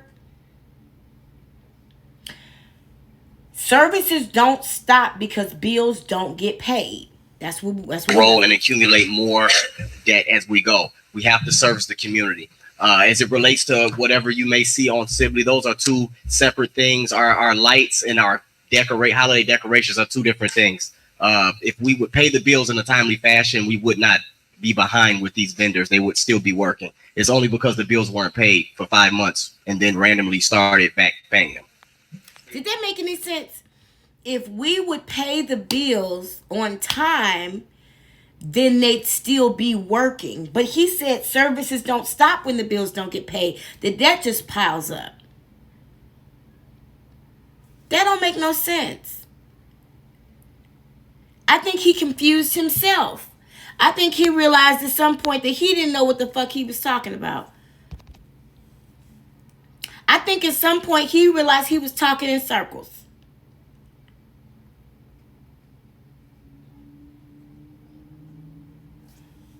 Our lights and our holiday decorations are two different things. If we would pay the bills in a timely fashion, we would not be behind with these vendors. They would still be working. It's only because the bills weren't paid for 5 months and then randomly started back paying them. So because the bills weren't paid for 5 months, and then in one meeting in September or July, I think it was, the trustees voted that the bills get paid. And that was the same. This was in August. I'm sorry. August, the trustees voted that all the bills get paid. That's when we found out Tiffany and them had been partial paymenting. They had got approvals for $1 million payments and were given $250,000, but yet there's no money in the bank and the bank account's being overdrawn. Checks are being cut to vendors that never make it. So why weren't the bills being paid? Stacey Carell, you fucking everybody. You should know. I'm sorry, 8 months. Can I please say one thing? It's not what we are saying. It's what the residents are telling us. Residents are calling. Before she speaks, because obviously her mic is off right now, why did she have to beg to speak during the discussion session? Stacey Carell didn't have to beg to speak. Lacey didn't have to beg to speak. William Moore didn't have to beg to speak, and they don't even have a right to speak. So why does Trustee Brittany Norwood and Trustee Tammy Brown have to beg to speak? And then Tiffany Henry got the nerve to tell Trustee Brandy Norwood to reel it in? Are you fucking kidding me? Reel it in when you done talk for 45 minutes straight like fucking a cokehead? Beans and bologna? Bitch, please. Why in the hell is an elected official begging to speak during the discussion portion of corporate bills? Us that they're being told that the bill is not paid because the trustee didn't vote on it. Who don't pay their light bill? Who don't pay their gas bill? Trustees. You gotta pay the necessary things to keep your house functioning. So that's the same thing you do here. You pay the necessity things that needs to run your household. And then when you get up here and say respect. Respect is earned. It's not just given. You want respect? You give respect. You want to be disrespected, then you do the things you do now. I'm going to sit up here and go with the back and forth. I'm going to say what I got to say and keep it moving. And as far as some of these folks sit up here and say, call them, call me. You can't call them because they ain't going to give you a damn answer. You can't call them. You need services for the residents. You can't get no service for the residents because they don't return your damn call. So while we sit up here going back and forth, tell the damn truth. We sit up here every month and do the same crap every month, back and forth. You want this crap to stop? Let everybody sit down at the table and hash your mess out. Stop getting up here and then say, oh, well, no, the trustee didn't call me. Hell, I can't call you because you don't return my phone call. You call me. You can't call me. If I need, I'll call you. I haven't needed you yet, so I haven't called you. But I have some people I have called. No, they have not returned my phone call. So you want to get up here and say how people get all bent out of shape because the lies go back and forth. I don't have to lie. As I said before and I said it again. I don't have to sit up here and lie. Vendors are not being paid. The emails are sent. I got nothing to go by. You want to see it? Come and see me. I say that every cracking damn month and nobody comes and see it. It's a doggone shame. 3 years and you still at the same damn thing when you came in. This crap needs to stop. It's ridiculous. You sit up here and go back and forth and all the lies being told. Yes, they are telling a lie. Administrator, you email me, you don't get nothing back. Man, you need to stop so don't come up here and tell me, talking about somebody email me. I'm going to say what I want to say. I'm going to say what I want to say. You gotta say something else. I'm going to say what I want to say. The devil is a lie, man. You gotta stop tripping. You're a lie. I don't even know you. And send an email, and then I haven't even said anything to you. I don't know you. I don't even know you. Okay. You sit here and tell lies. Okay. All right. Well, all right. Order. Okay. Order. Let's go back. Okay, so since Tiffany just got that argument started, I have this conversation with my very special Gemini daughter, and I tell her, you have to understand that the fact that people get this angry when they communicate with you, you got to be very careful with the fact that you are okay with people being that angry when they communicate with you, that people are that exasperated, that they're that wore out, they're that emotionally traumatized. Because, baby, you better be able to handle what comes with always making people that angry. Tiffany Henry enjoys this, though. This is her sweet spot. She likes this chaos. And I wouldn't even escape from venturing to say that she told Keith to argue back and forth with Trustee Tammy Brown, because Trustee Tammy Brown was actually spitting some real facts about things that are actually happening with the vendors before she got into it with Keith. Although she was angry and overly emotional and frustrated, y'all, the black church is just way too emotional. Not enough spirit, way too much emotion. So then you get into these conversations and you just are crying, really. You sound like you're talking to your husband who was out all night last night. With all due respect, Trustee Tammy Brown. You're begging this woman for respect. Wow, it's too much for me. Now, when Trustee Tammy Brown says, who doesn't pay their light bills? I've said before, I wish she had articulated that better. Instead of saying who don't pay their light bills, I wish she would have said those bills were approved to be paid. She didn't come out and say that. She left room for Tiffany Henry to be like, trustees. But even that, see, the thing is, Tiffany Henry couldn't handle being silent in that moment. And it really would have been better for her, because kids have a way of lying that is just perplexing to me when they don't realize that they're admitting that they're lying. When Trustee Tammy Brown said, who don't pay their light bills? And Tiffany Henry, like a 7-year-old, said, trustees. She just admitted that she knew what was going on. See, she come from a world where people put spark plugs between their fingers and bust car windows open to get what they want. That's about it. That's it. That's it. So she's not a good liar. She's not a good finesser. She's not a good diplomat. She's not a good politician. She doesn't understand communication, strategy, conflict resolution. I mean, the thing is, Obatala told me, in order to ever walk with the strength of the sword, you have to understand how to hold it in peace. Otherwise, you will hurt yourself. See, many of us who were hood black kids called white, You know, you had that sect of hood black kids who would call some of us white because we spoke a certain way, because our parents sent us to certain schools, because we weren't allowed to hang out with everybody, because we carried ourselves a certain way. We did different things during the summer. Therefore, later on, we turned out with different opportunities in life.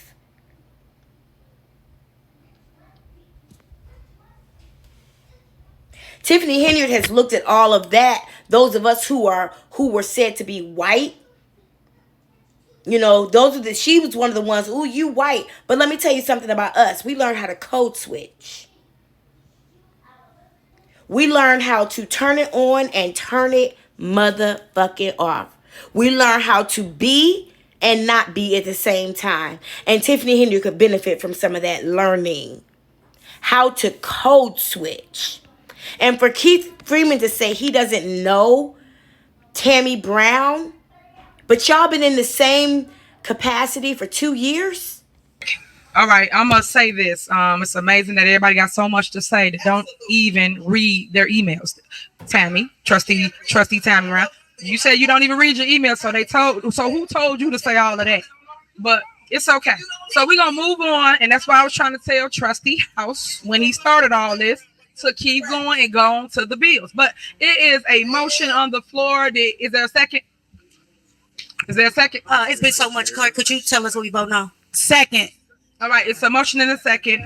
Okay. Wait, let the clerk tell us what we vote on. Oh, yeah, you got to remind me. So there was 2 motions on the floor. Initially, Trustee Stan Brown motioned to pay the electronic warrant list, and Holmes second. So Trustee House superseded that motion. So is that what we're voting on now? Correct. Okay. So who motioned? Look how tired. And it's to remove the vendors that he said. Clerk Key Okay. is. Clerk Key is that what we voting on now? Look at all the bottles of water in this one shot. Doesn't this look different than the meeting we saw before where Mayor Riley Rogers was leading the meeting? Hardly anybody had a bottle of water. This looked like a fucking commercial for bottled water, don't it? People are in this meeting on survival mode, anxious, stressed, depressed, in fear, put in situations where they're caused to feel shame, anger, neglect, abuse, all these negative vibrations that are going on for 2 hours and 57, the first 16 and 55 of it was nothing. So you know what I'm saying. But this is torture. To be placed in this kind of environment for this many hours. Y'all, I stopped going to church because I got tired of this. Choir rehearsals like this. Ministry meetings like this. Planning meetings like this. Behind the scenes, events being like this. Where there's just 1 or 2 narcissistic entities. It's you know, the pastor's really good about placing little flying monkey narcissists all over the church to make everybody's life miserable. But Miss Allison Key is tired. Check her tone. Warrant list, and Holmes second. So Trustee House superseded that motion. So is that what we're voting on now? Correct. Okay. So who motioned? Y'all see her demeanor? Is that what we voting on now?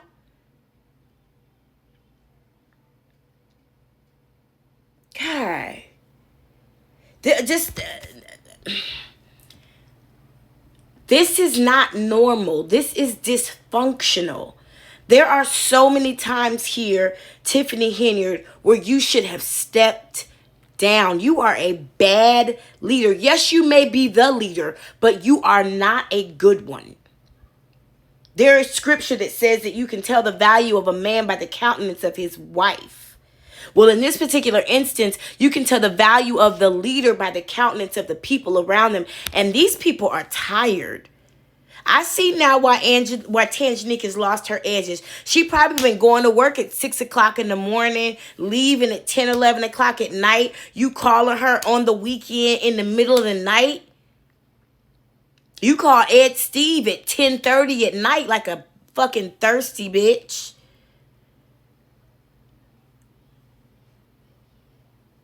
You wear people out. It's no wonder you have to have 4 or 5 people in your security staff. Otherwise, you'd be lonely all day. Because people would spend their entire day avoiding you. And it's to remove the vendors that he said. Okay? Yeah. All right. Now, call her out. I move on. need to know who motion, who second. Just said it. I'm talking to her. Okay, Trustee Norwood. Aye. Trustee Stan Brown. No. Trustee Tammy Brown. Aye. Trustee House. Aye. Trustee Holmes. No. Trustee Belcher. Aye. Motion passed.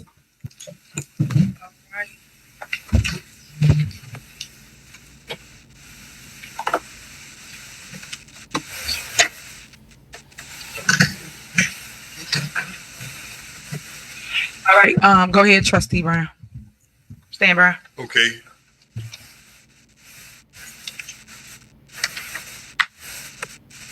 Corporate payments for February the 5th, 2024. Corporate payment registered $2,734,417.51. Gross payroll January the 12th, 2024. $447,197.51. Damn, Stan. Gross payroll for January the 26th, 2024. $434,967.58. Additional payroll checks, $9,933.02. Melanie Fitness Center registered, $3,174.76. For total corporate payments of $3,629,690.38. I motion to pay the bills is read. All right. Is there a second? Second. There's been a motion and second. Discussion. Yes, Mayor.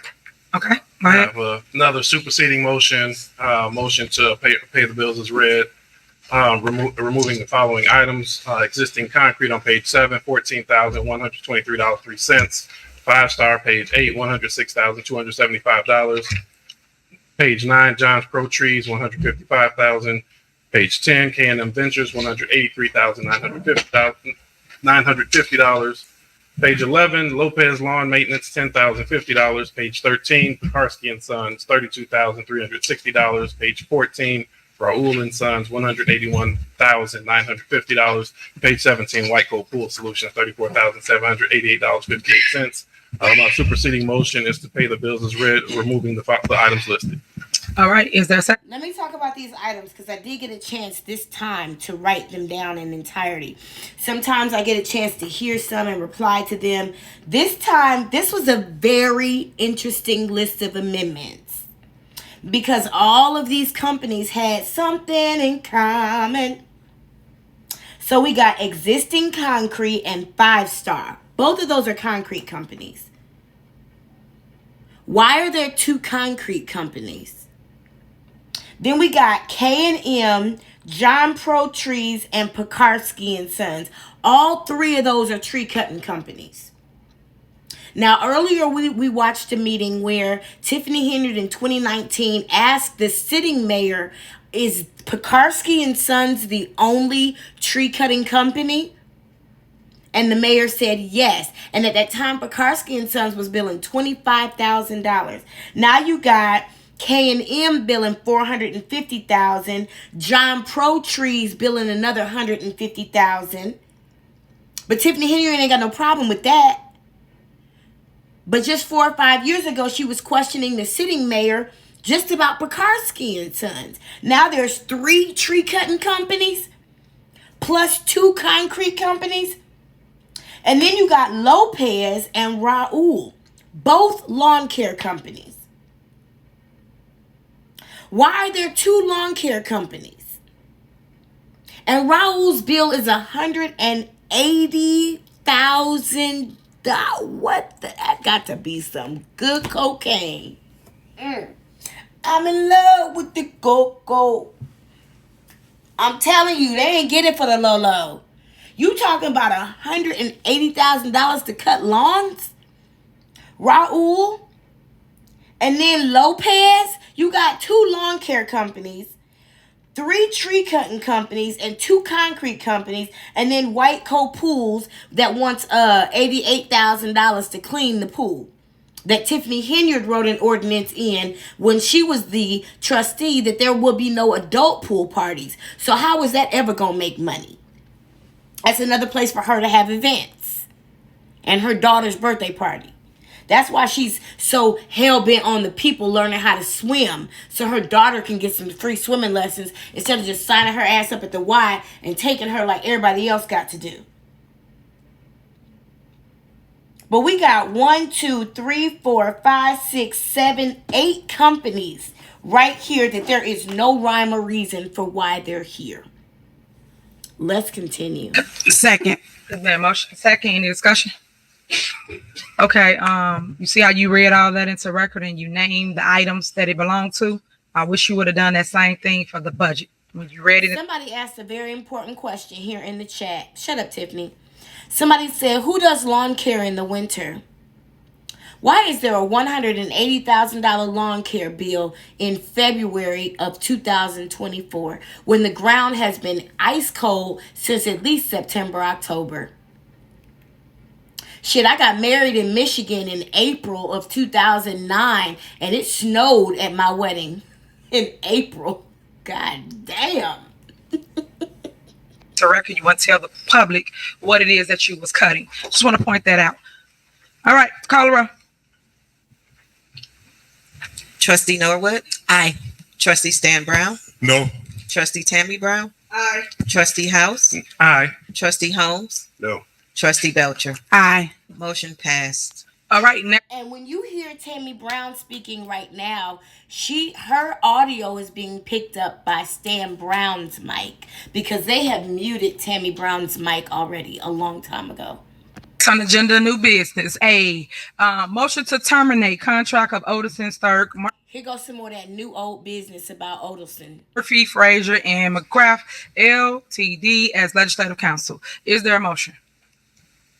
A motion to accept is read. Is there a second? Second. It's been motion second. Any discussion? Okay, so of course I have discussion. For those that don't know what's going on in our village and all this little internal fighting that's going on, it's due to simple one person, the legislative counsel, the attorney. The attorney is the only individual that gets paid here in the village of Dolton, that sit here and put invoices in, that sit here and create all this chaos that you see amongst us.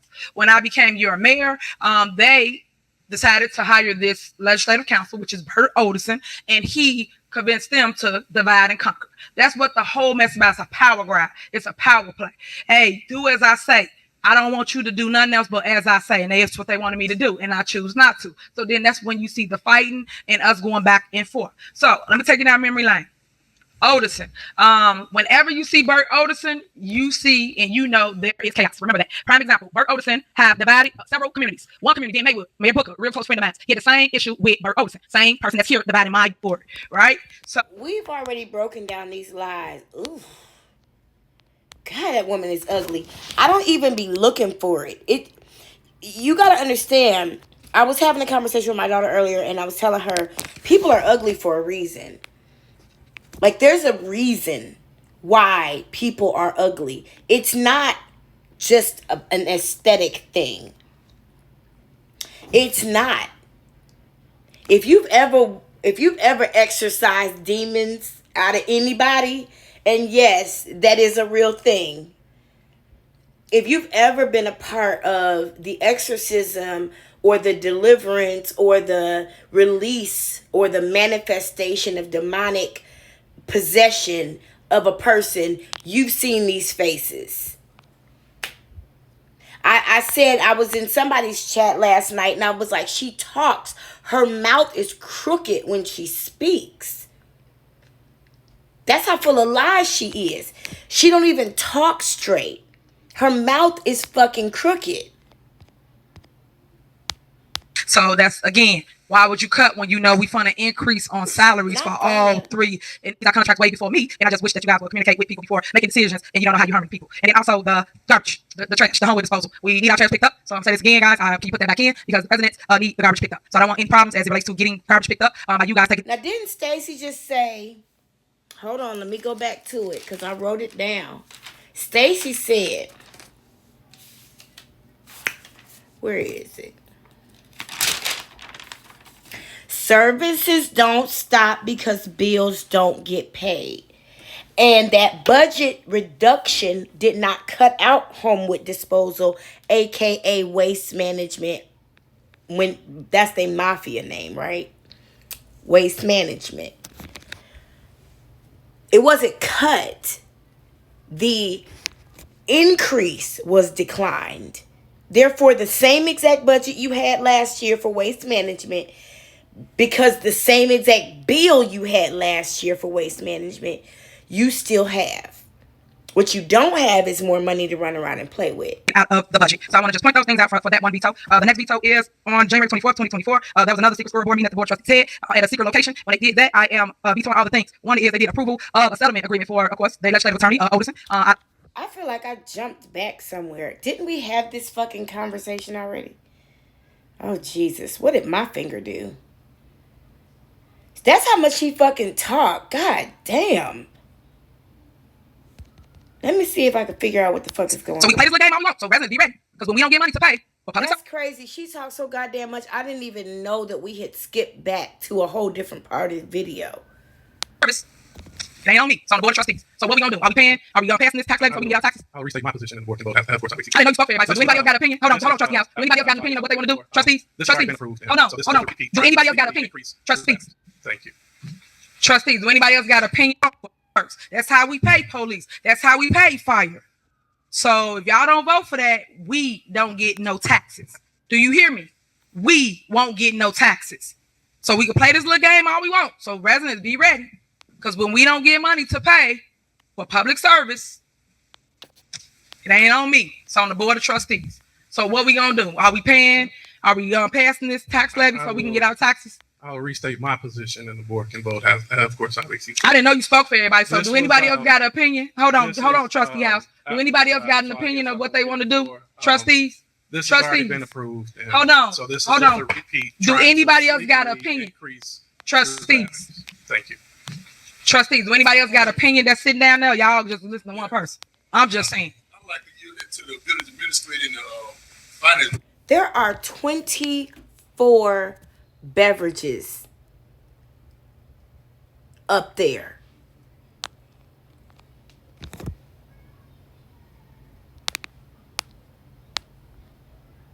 For 15 people. Tiffany Hinyard, honey, these people are not here because they like you. They are tired of you. Look at them. There are 24 beverages in this one tiny little space for 15 people. That means somebody is on survival mode. More than one person. On average, everyone in this room has two bottles of beverage. That's fucking crazy. For a fucking regular ass board meeting. Not a planning session, not a strategizing session, not a cow meeting, not a budget meeting. It's a regular fucking meeting. And you got people in here like this. Slumped back in their chairs. Uniforms ain't even on right no more. Ties crooked. Don't even give a fuck. They're done. Speak on that. Tax exempt. Okay. Okay. You ready? Village administrator Keith. You want them to explain what we're doing? What do you want to? She said, what's the question? Yeah, you can explain Okay. that. Tax So did you want to explain it? I'll let the lawyer explain so that it's crystal clear or whatever it is. Okay, well, let me explain. Okay, no problem.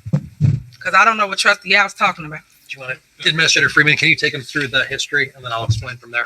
So in December, So we've already talked about this part. This is the part where they break down the part that they voted for the estimate of the levy and they approved the levy in the same meeting when there should have been a 20-day gap in between. I hate the way Keith Freeman speaks to people. I really, really do. I cannot wait to hear about the new friends he makes in prison and how they're going to humble his ass. Issue nothing has been presented for. So you would be submitting the tax levy without the statement is that this tax levy before the board reflects the current estimate or the only estimate that's been on record. nothing's been presented. Nothing, that's the issue. Nothing has been presented for this meeting. And also, Attorney, I would say we have a conflicting. I would ask if you can conference with Attorney McGrath, and then that way we can find the right. We not conflict with nobody. We are talking to our lawyer here, the village lawyer. Do you have advice? How does this keep becoming the village lawyer who only whispers in your ear? That you don't need to make an estimate of tax Yes, levies? sir. We have advice that it was already approved. You know they always lose lawsuits. So again, Don't listen to them. I will ask if I know you have two, and again, I really am trying to eliminate more of the back and forth. No, I know. Can you imagine being Tiffany Henyard's lawyer trying to negotiate for her with her in the room? Shut the fuck up, please. You are, Please, and I'm please just confirm. trying to understand. So I know you have legislative counsel. Yes. I'm glad to try to rectify it because I think it's extremely important that the village Agreed. have a tax levy on file. Agreed. Otherwise, you won't get taxes. Absolutely. I can say unequivocally that you need to have a tax levy estimate. The law is very clear. And you need to have a written tax levy adopted by the board. And so those two things need to occur. One has to occur prior to the other. Yeah. So I know that there has been an estimate of levies, which I believe was made after the adoption of your December levy. Correct. And so what I don't know, which perhaps Administrator Freeman can clarify, was the estimate of levies made for the same amount as the tax levy adopted in December? And is the estimate of levies made for the same amount as the property tax levy before the board? Yes.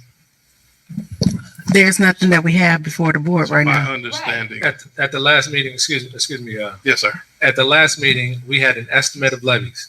The board approved the estimate of levies. Now it's time to pass the tax levy. Now is the time to pass the tax levy. If I may. Sure. The estimate was presented. The board amended the estimate to be consistent with what was voted on in December. Right. And the documentation for the amended request that was made in early January has not been presented. So the document that was presented at the last board meeting is not consistent with what the board voted. Oh, y'all had to hear how Andrew Holmes used to argue with Tiffany Henyard back in the day when they was both trustees.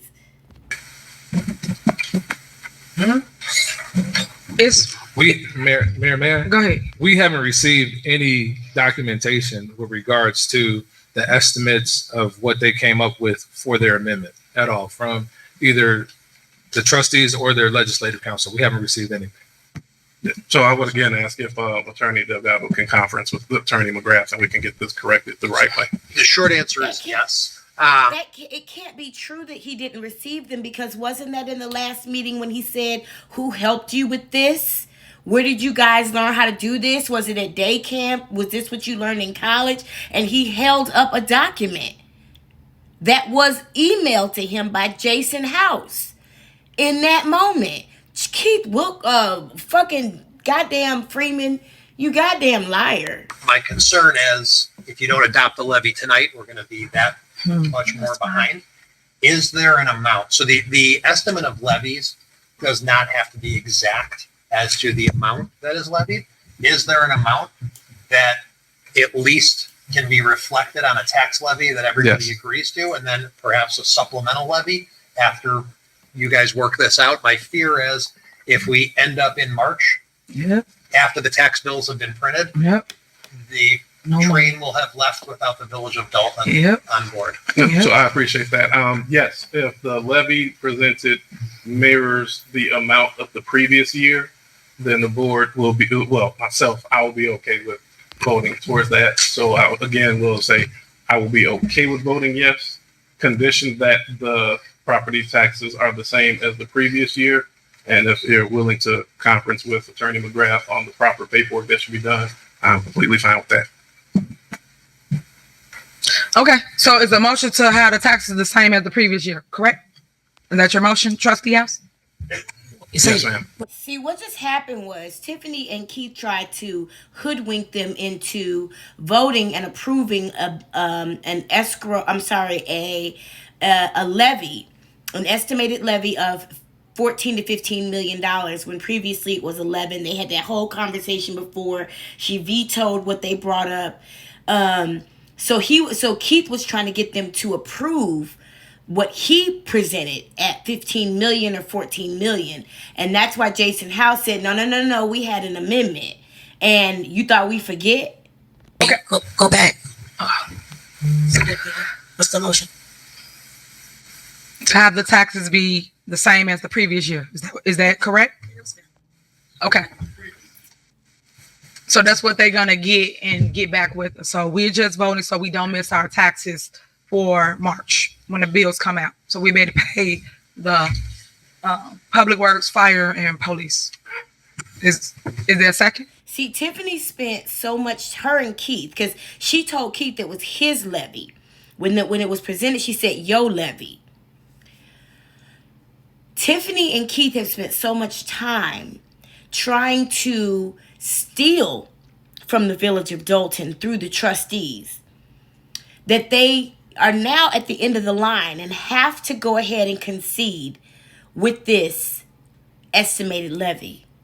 I'm second. Yeah. I second. You can put me down for a second. Okay. Go ahead. I just asked for a clarifying question. So the document, the tax levy written document that you're voting on, my understanding is the board is amending that to reduce the amount of the levy to the amount that was levied last year? So in January's meeting, the estimate that was presented had an amount higher than the board approved in the estimate. Okay. So during that meeting, the board amended it at that time and have not received an updated document to mirror the board's vote in January. Right. And so there's two competing estimates of levy, which is perfectly fine. Your tax levy that you're voting on now does not have to be exact to one or the other. I'm just trying to get clarification. So when I call Mike McGrath and we go to draft the document and file the correct one, what's getting amended? Is it the total amount of the levy? Are you changing certain line items, or are we just reducing? We are amending the levy to match exactly the previous year levy. We're for every category. Yes. From the previous year's levy. Yes, sir. You would like a mirrored document. Yes, sir. For this levy. Yes, sir. And that's what we're voting on right now. So we submitted 4.99%. That's what we did in January. Yes. Yes. Why is Stan Brown acting like he don't know what's going on right now?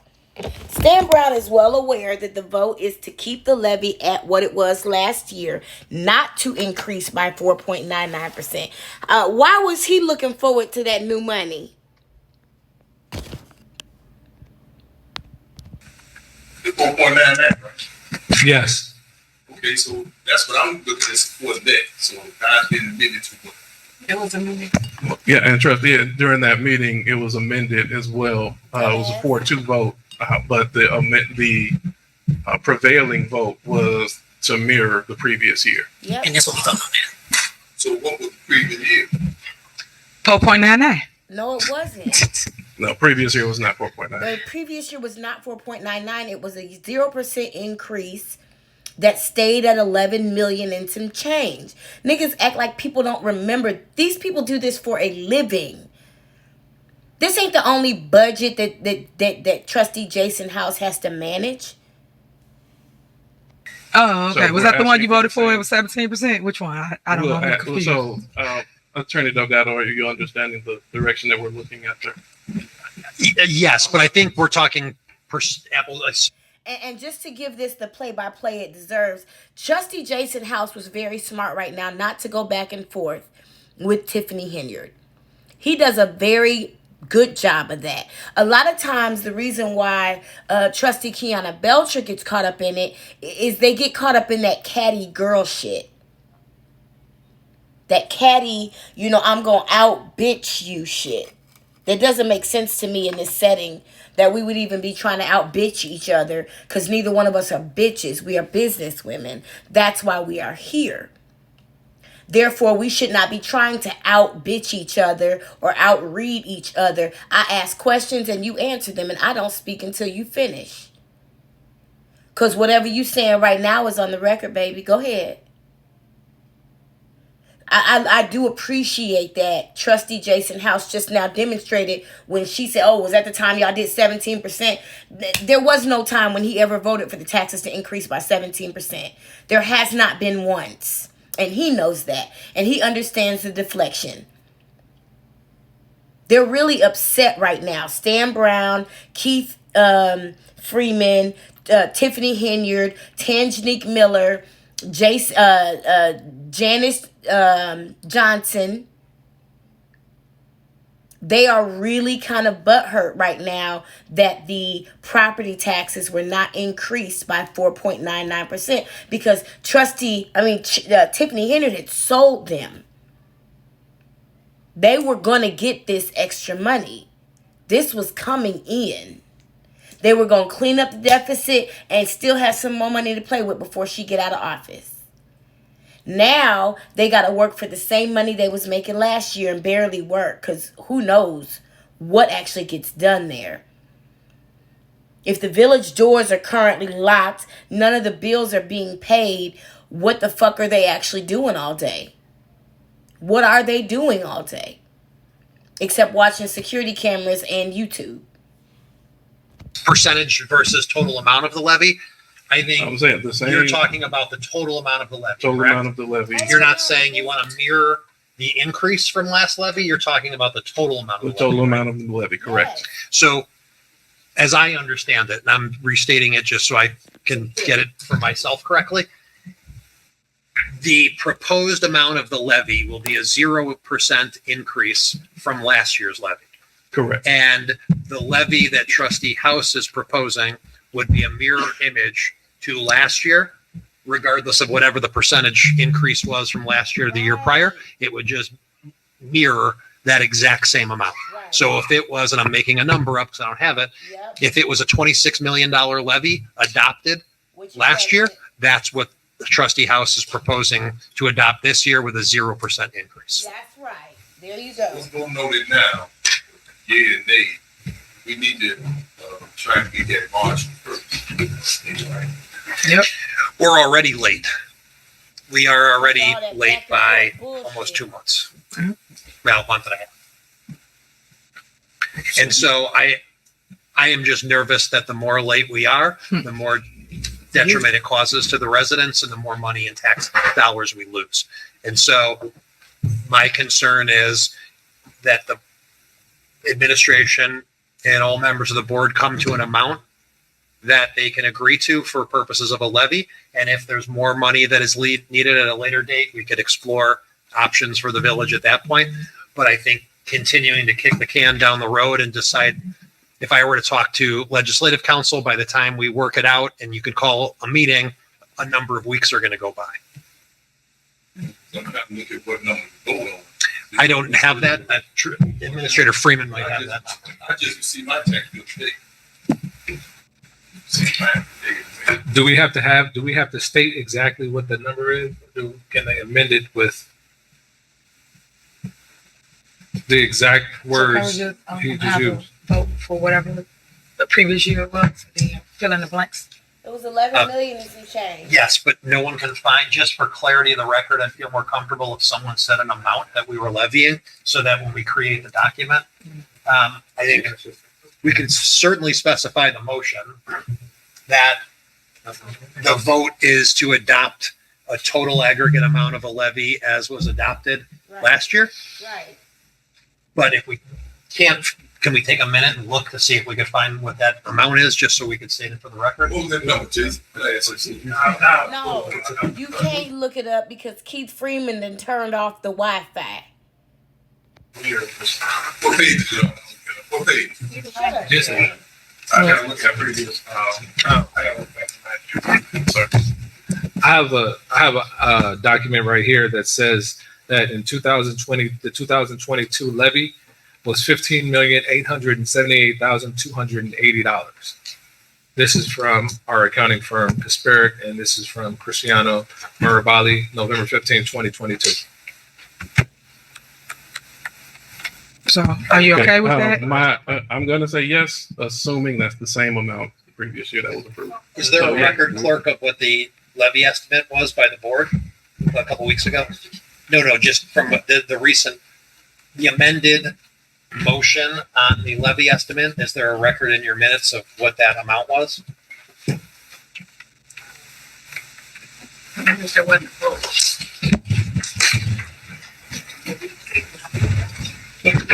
We're talking about like I got you. December of 22.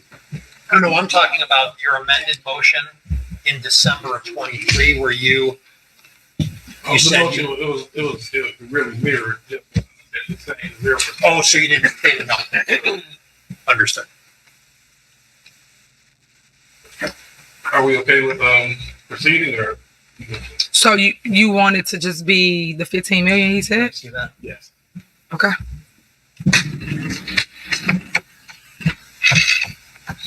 Oh.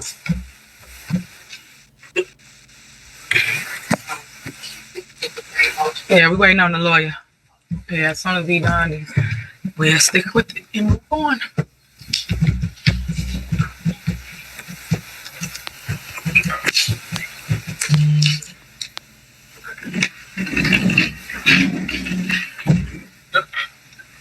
Assuming the document is accurate that we just looked at, that mirrors last year's. So He said, assuming the document is accurate because he know Keith Freeman be fucking with the paperwork. the motion is to approve the tax levy for the amount stated by Administrator Freeman, 15 million. No. See what I'm saying? Keith Freeman wants to, he gonna find a way to get that extra $4 million. I'm telling you. His wife is looking at a house right now. He gonna find a way to get that extra $4 million. The levy last year was 11 million and some change. You've been keeping up, you know. Keith Freeman proposed that 15 million and the board shot it down. So now he gonna show them a document saying last year's levy was 15 million when that's not true. Last year's levy was 11 million. Now how I know that and he don't? Thank you. $15,878,280. And the motion also includes direction to me and legislative counsel to draft. Mike Delgado knows he's lying. You can hear it in his voice. He knows he is right now supporting a lie. Mike Delgado is well aware. I can tell by his voice. He is well aware that's why he said based on the accuracy of this document to clear himself. Mike Delgado, you should be ashamed of yourself.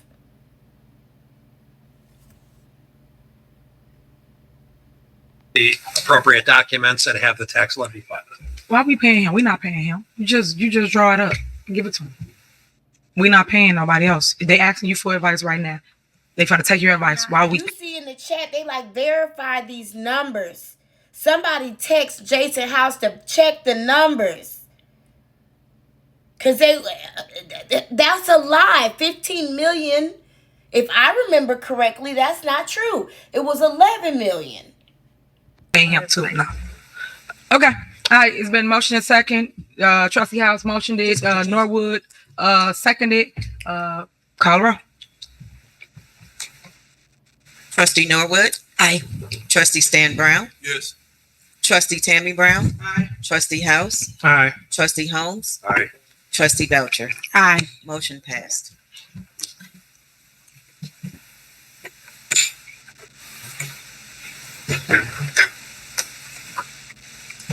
Okay. All right. Is there a motion to adjourn? We got one more item on the agenda, Mayor, the override of veto. Okay, missed that one. How she always happen to forget the overrides? I guess they all gonna come out in the next 2 minutes. Okay, is there a motion to override the veto? My motion. Second. Is there a motion second, Colorado? Trustee Norwood? Aye. Trustee Stan Brown? No. Trustee Tammy Brown? Aye. Trustee House? Aye. Trustee Holmes? No. Trustee Belcher? Aye.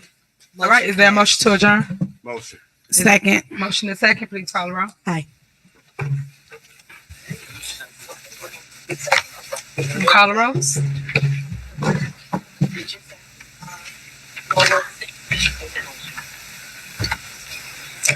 Trustee Norwood? Aye. Trustee Stan Brown? Trustee Tammy Brown? Aye. Trustee House? Aye. Trustee Holmes? Aye. Trustee Belcher? Aye. Motion passed. All right. Adjourned. Meeting adjourned at 9. Enjoy your February, guys. Happy Black. How come she be talking over the clerk like that? She is literally doing her legal obligation of vocally adjourning the meeting, and she just starts, Tiffany Henry just starts talking over her. She knows what she's doing. She's aware that she's doing it. It happens too often. Anyway, y'all, this video is going to go up ASAP. It'll be on Patreon first, and then you will see it on YouTube. Thank you guys so much for joining me through this meeting. I'm glad we got it all out in one sitting. We only have one more meeting left to go to catch up and be ready for that April Fool's meeting. I so am looking forward to seeing her get arrested. Can't you feel a brand new day? But as you can see, it is almost midnight. Let me stop singing. That's all I got. That's the last one. Ain't got no more. I holla.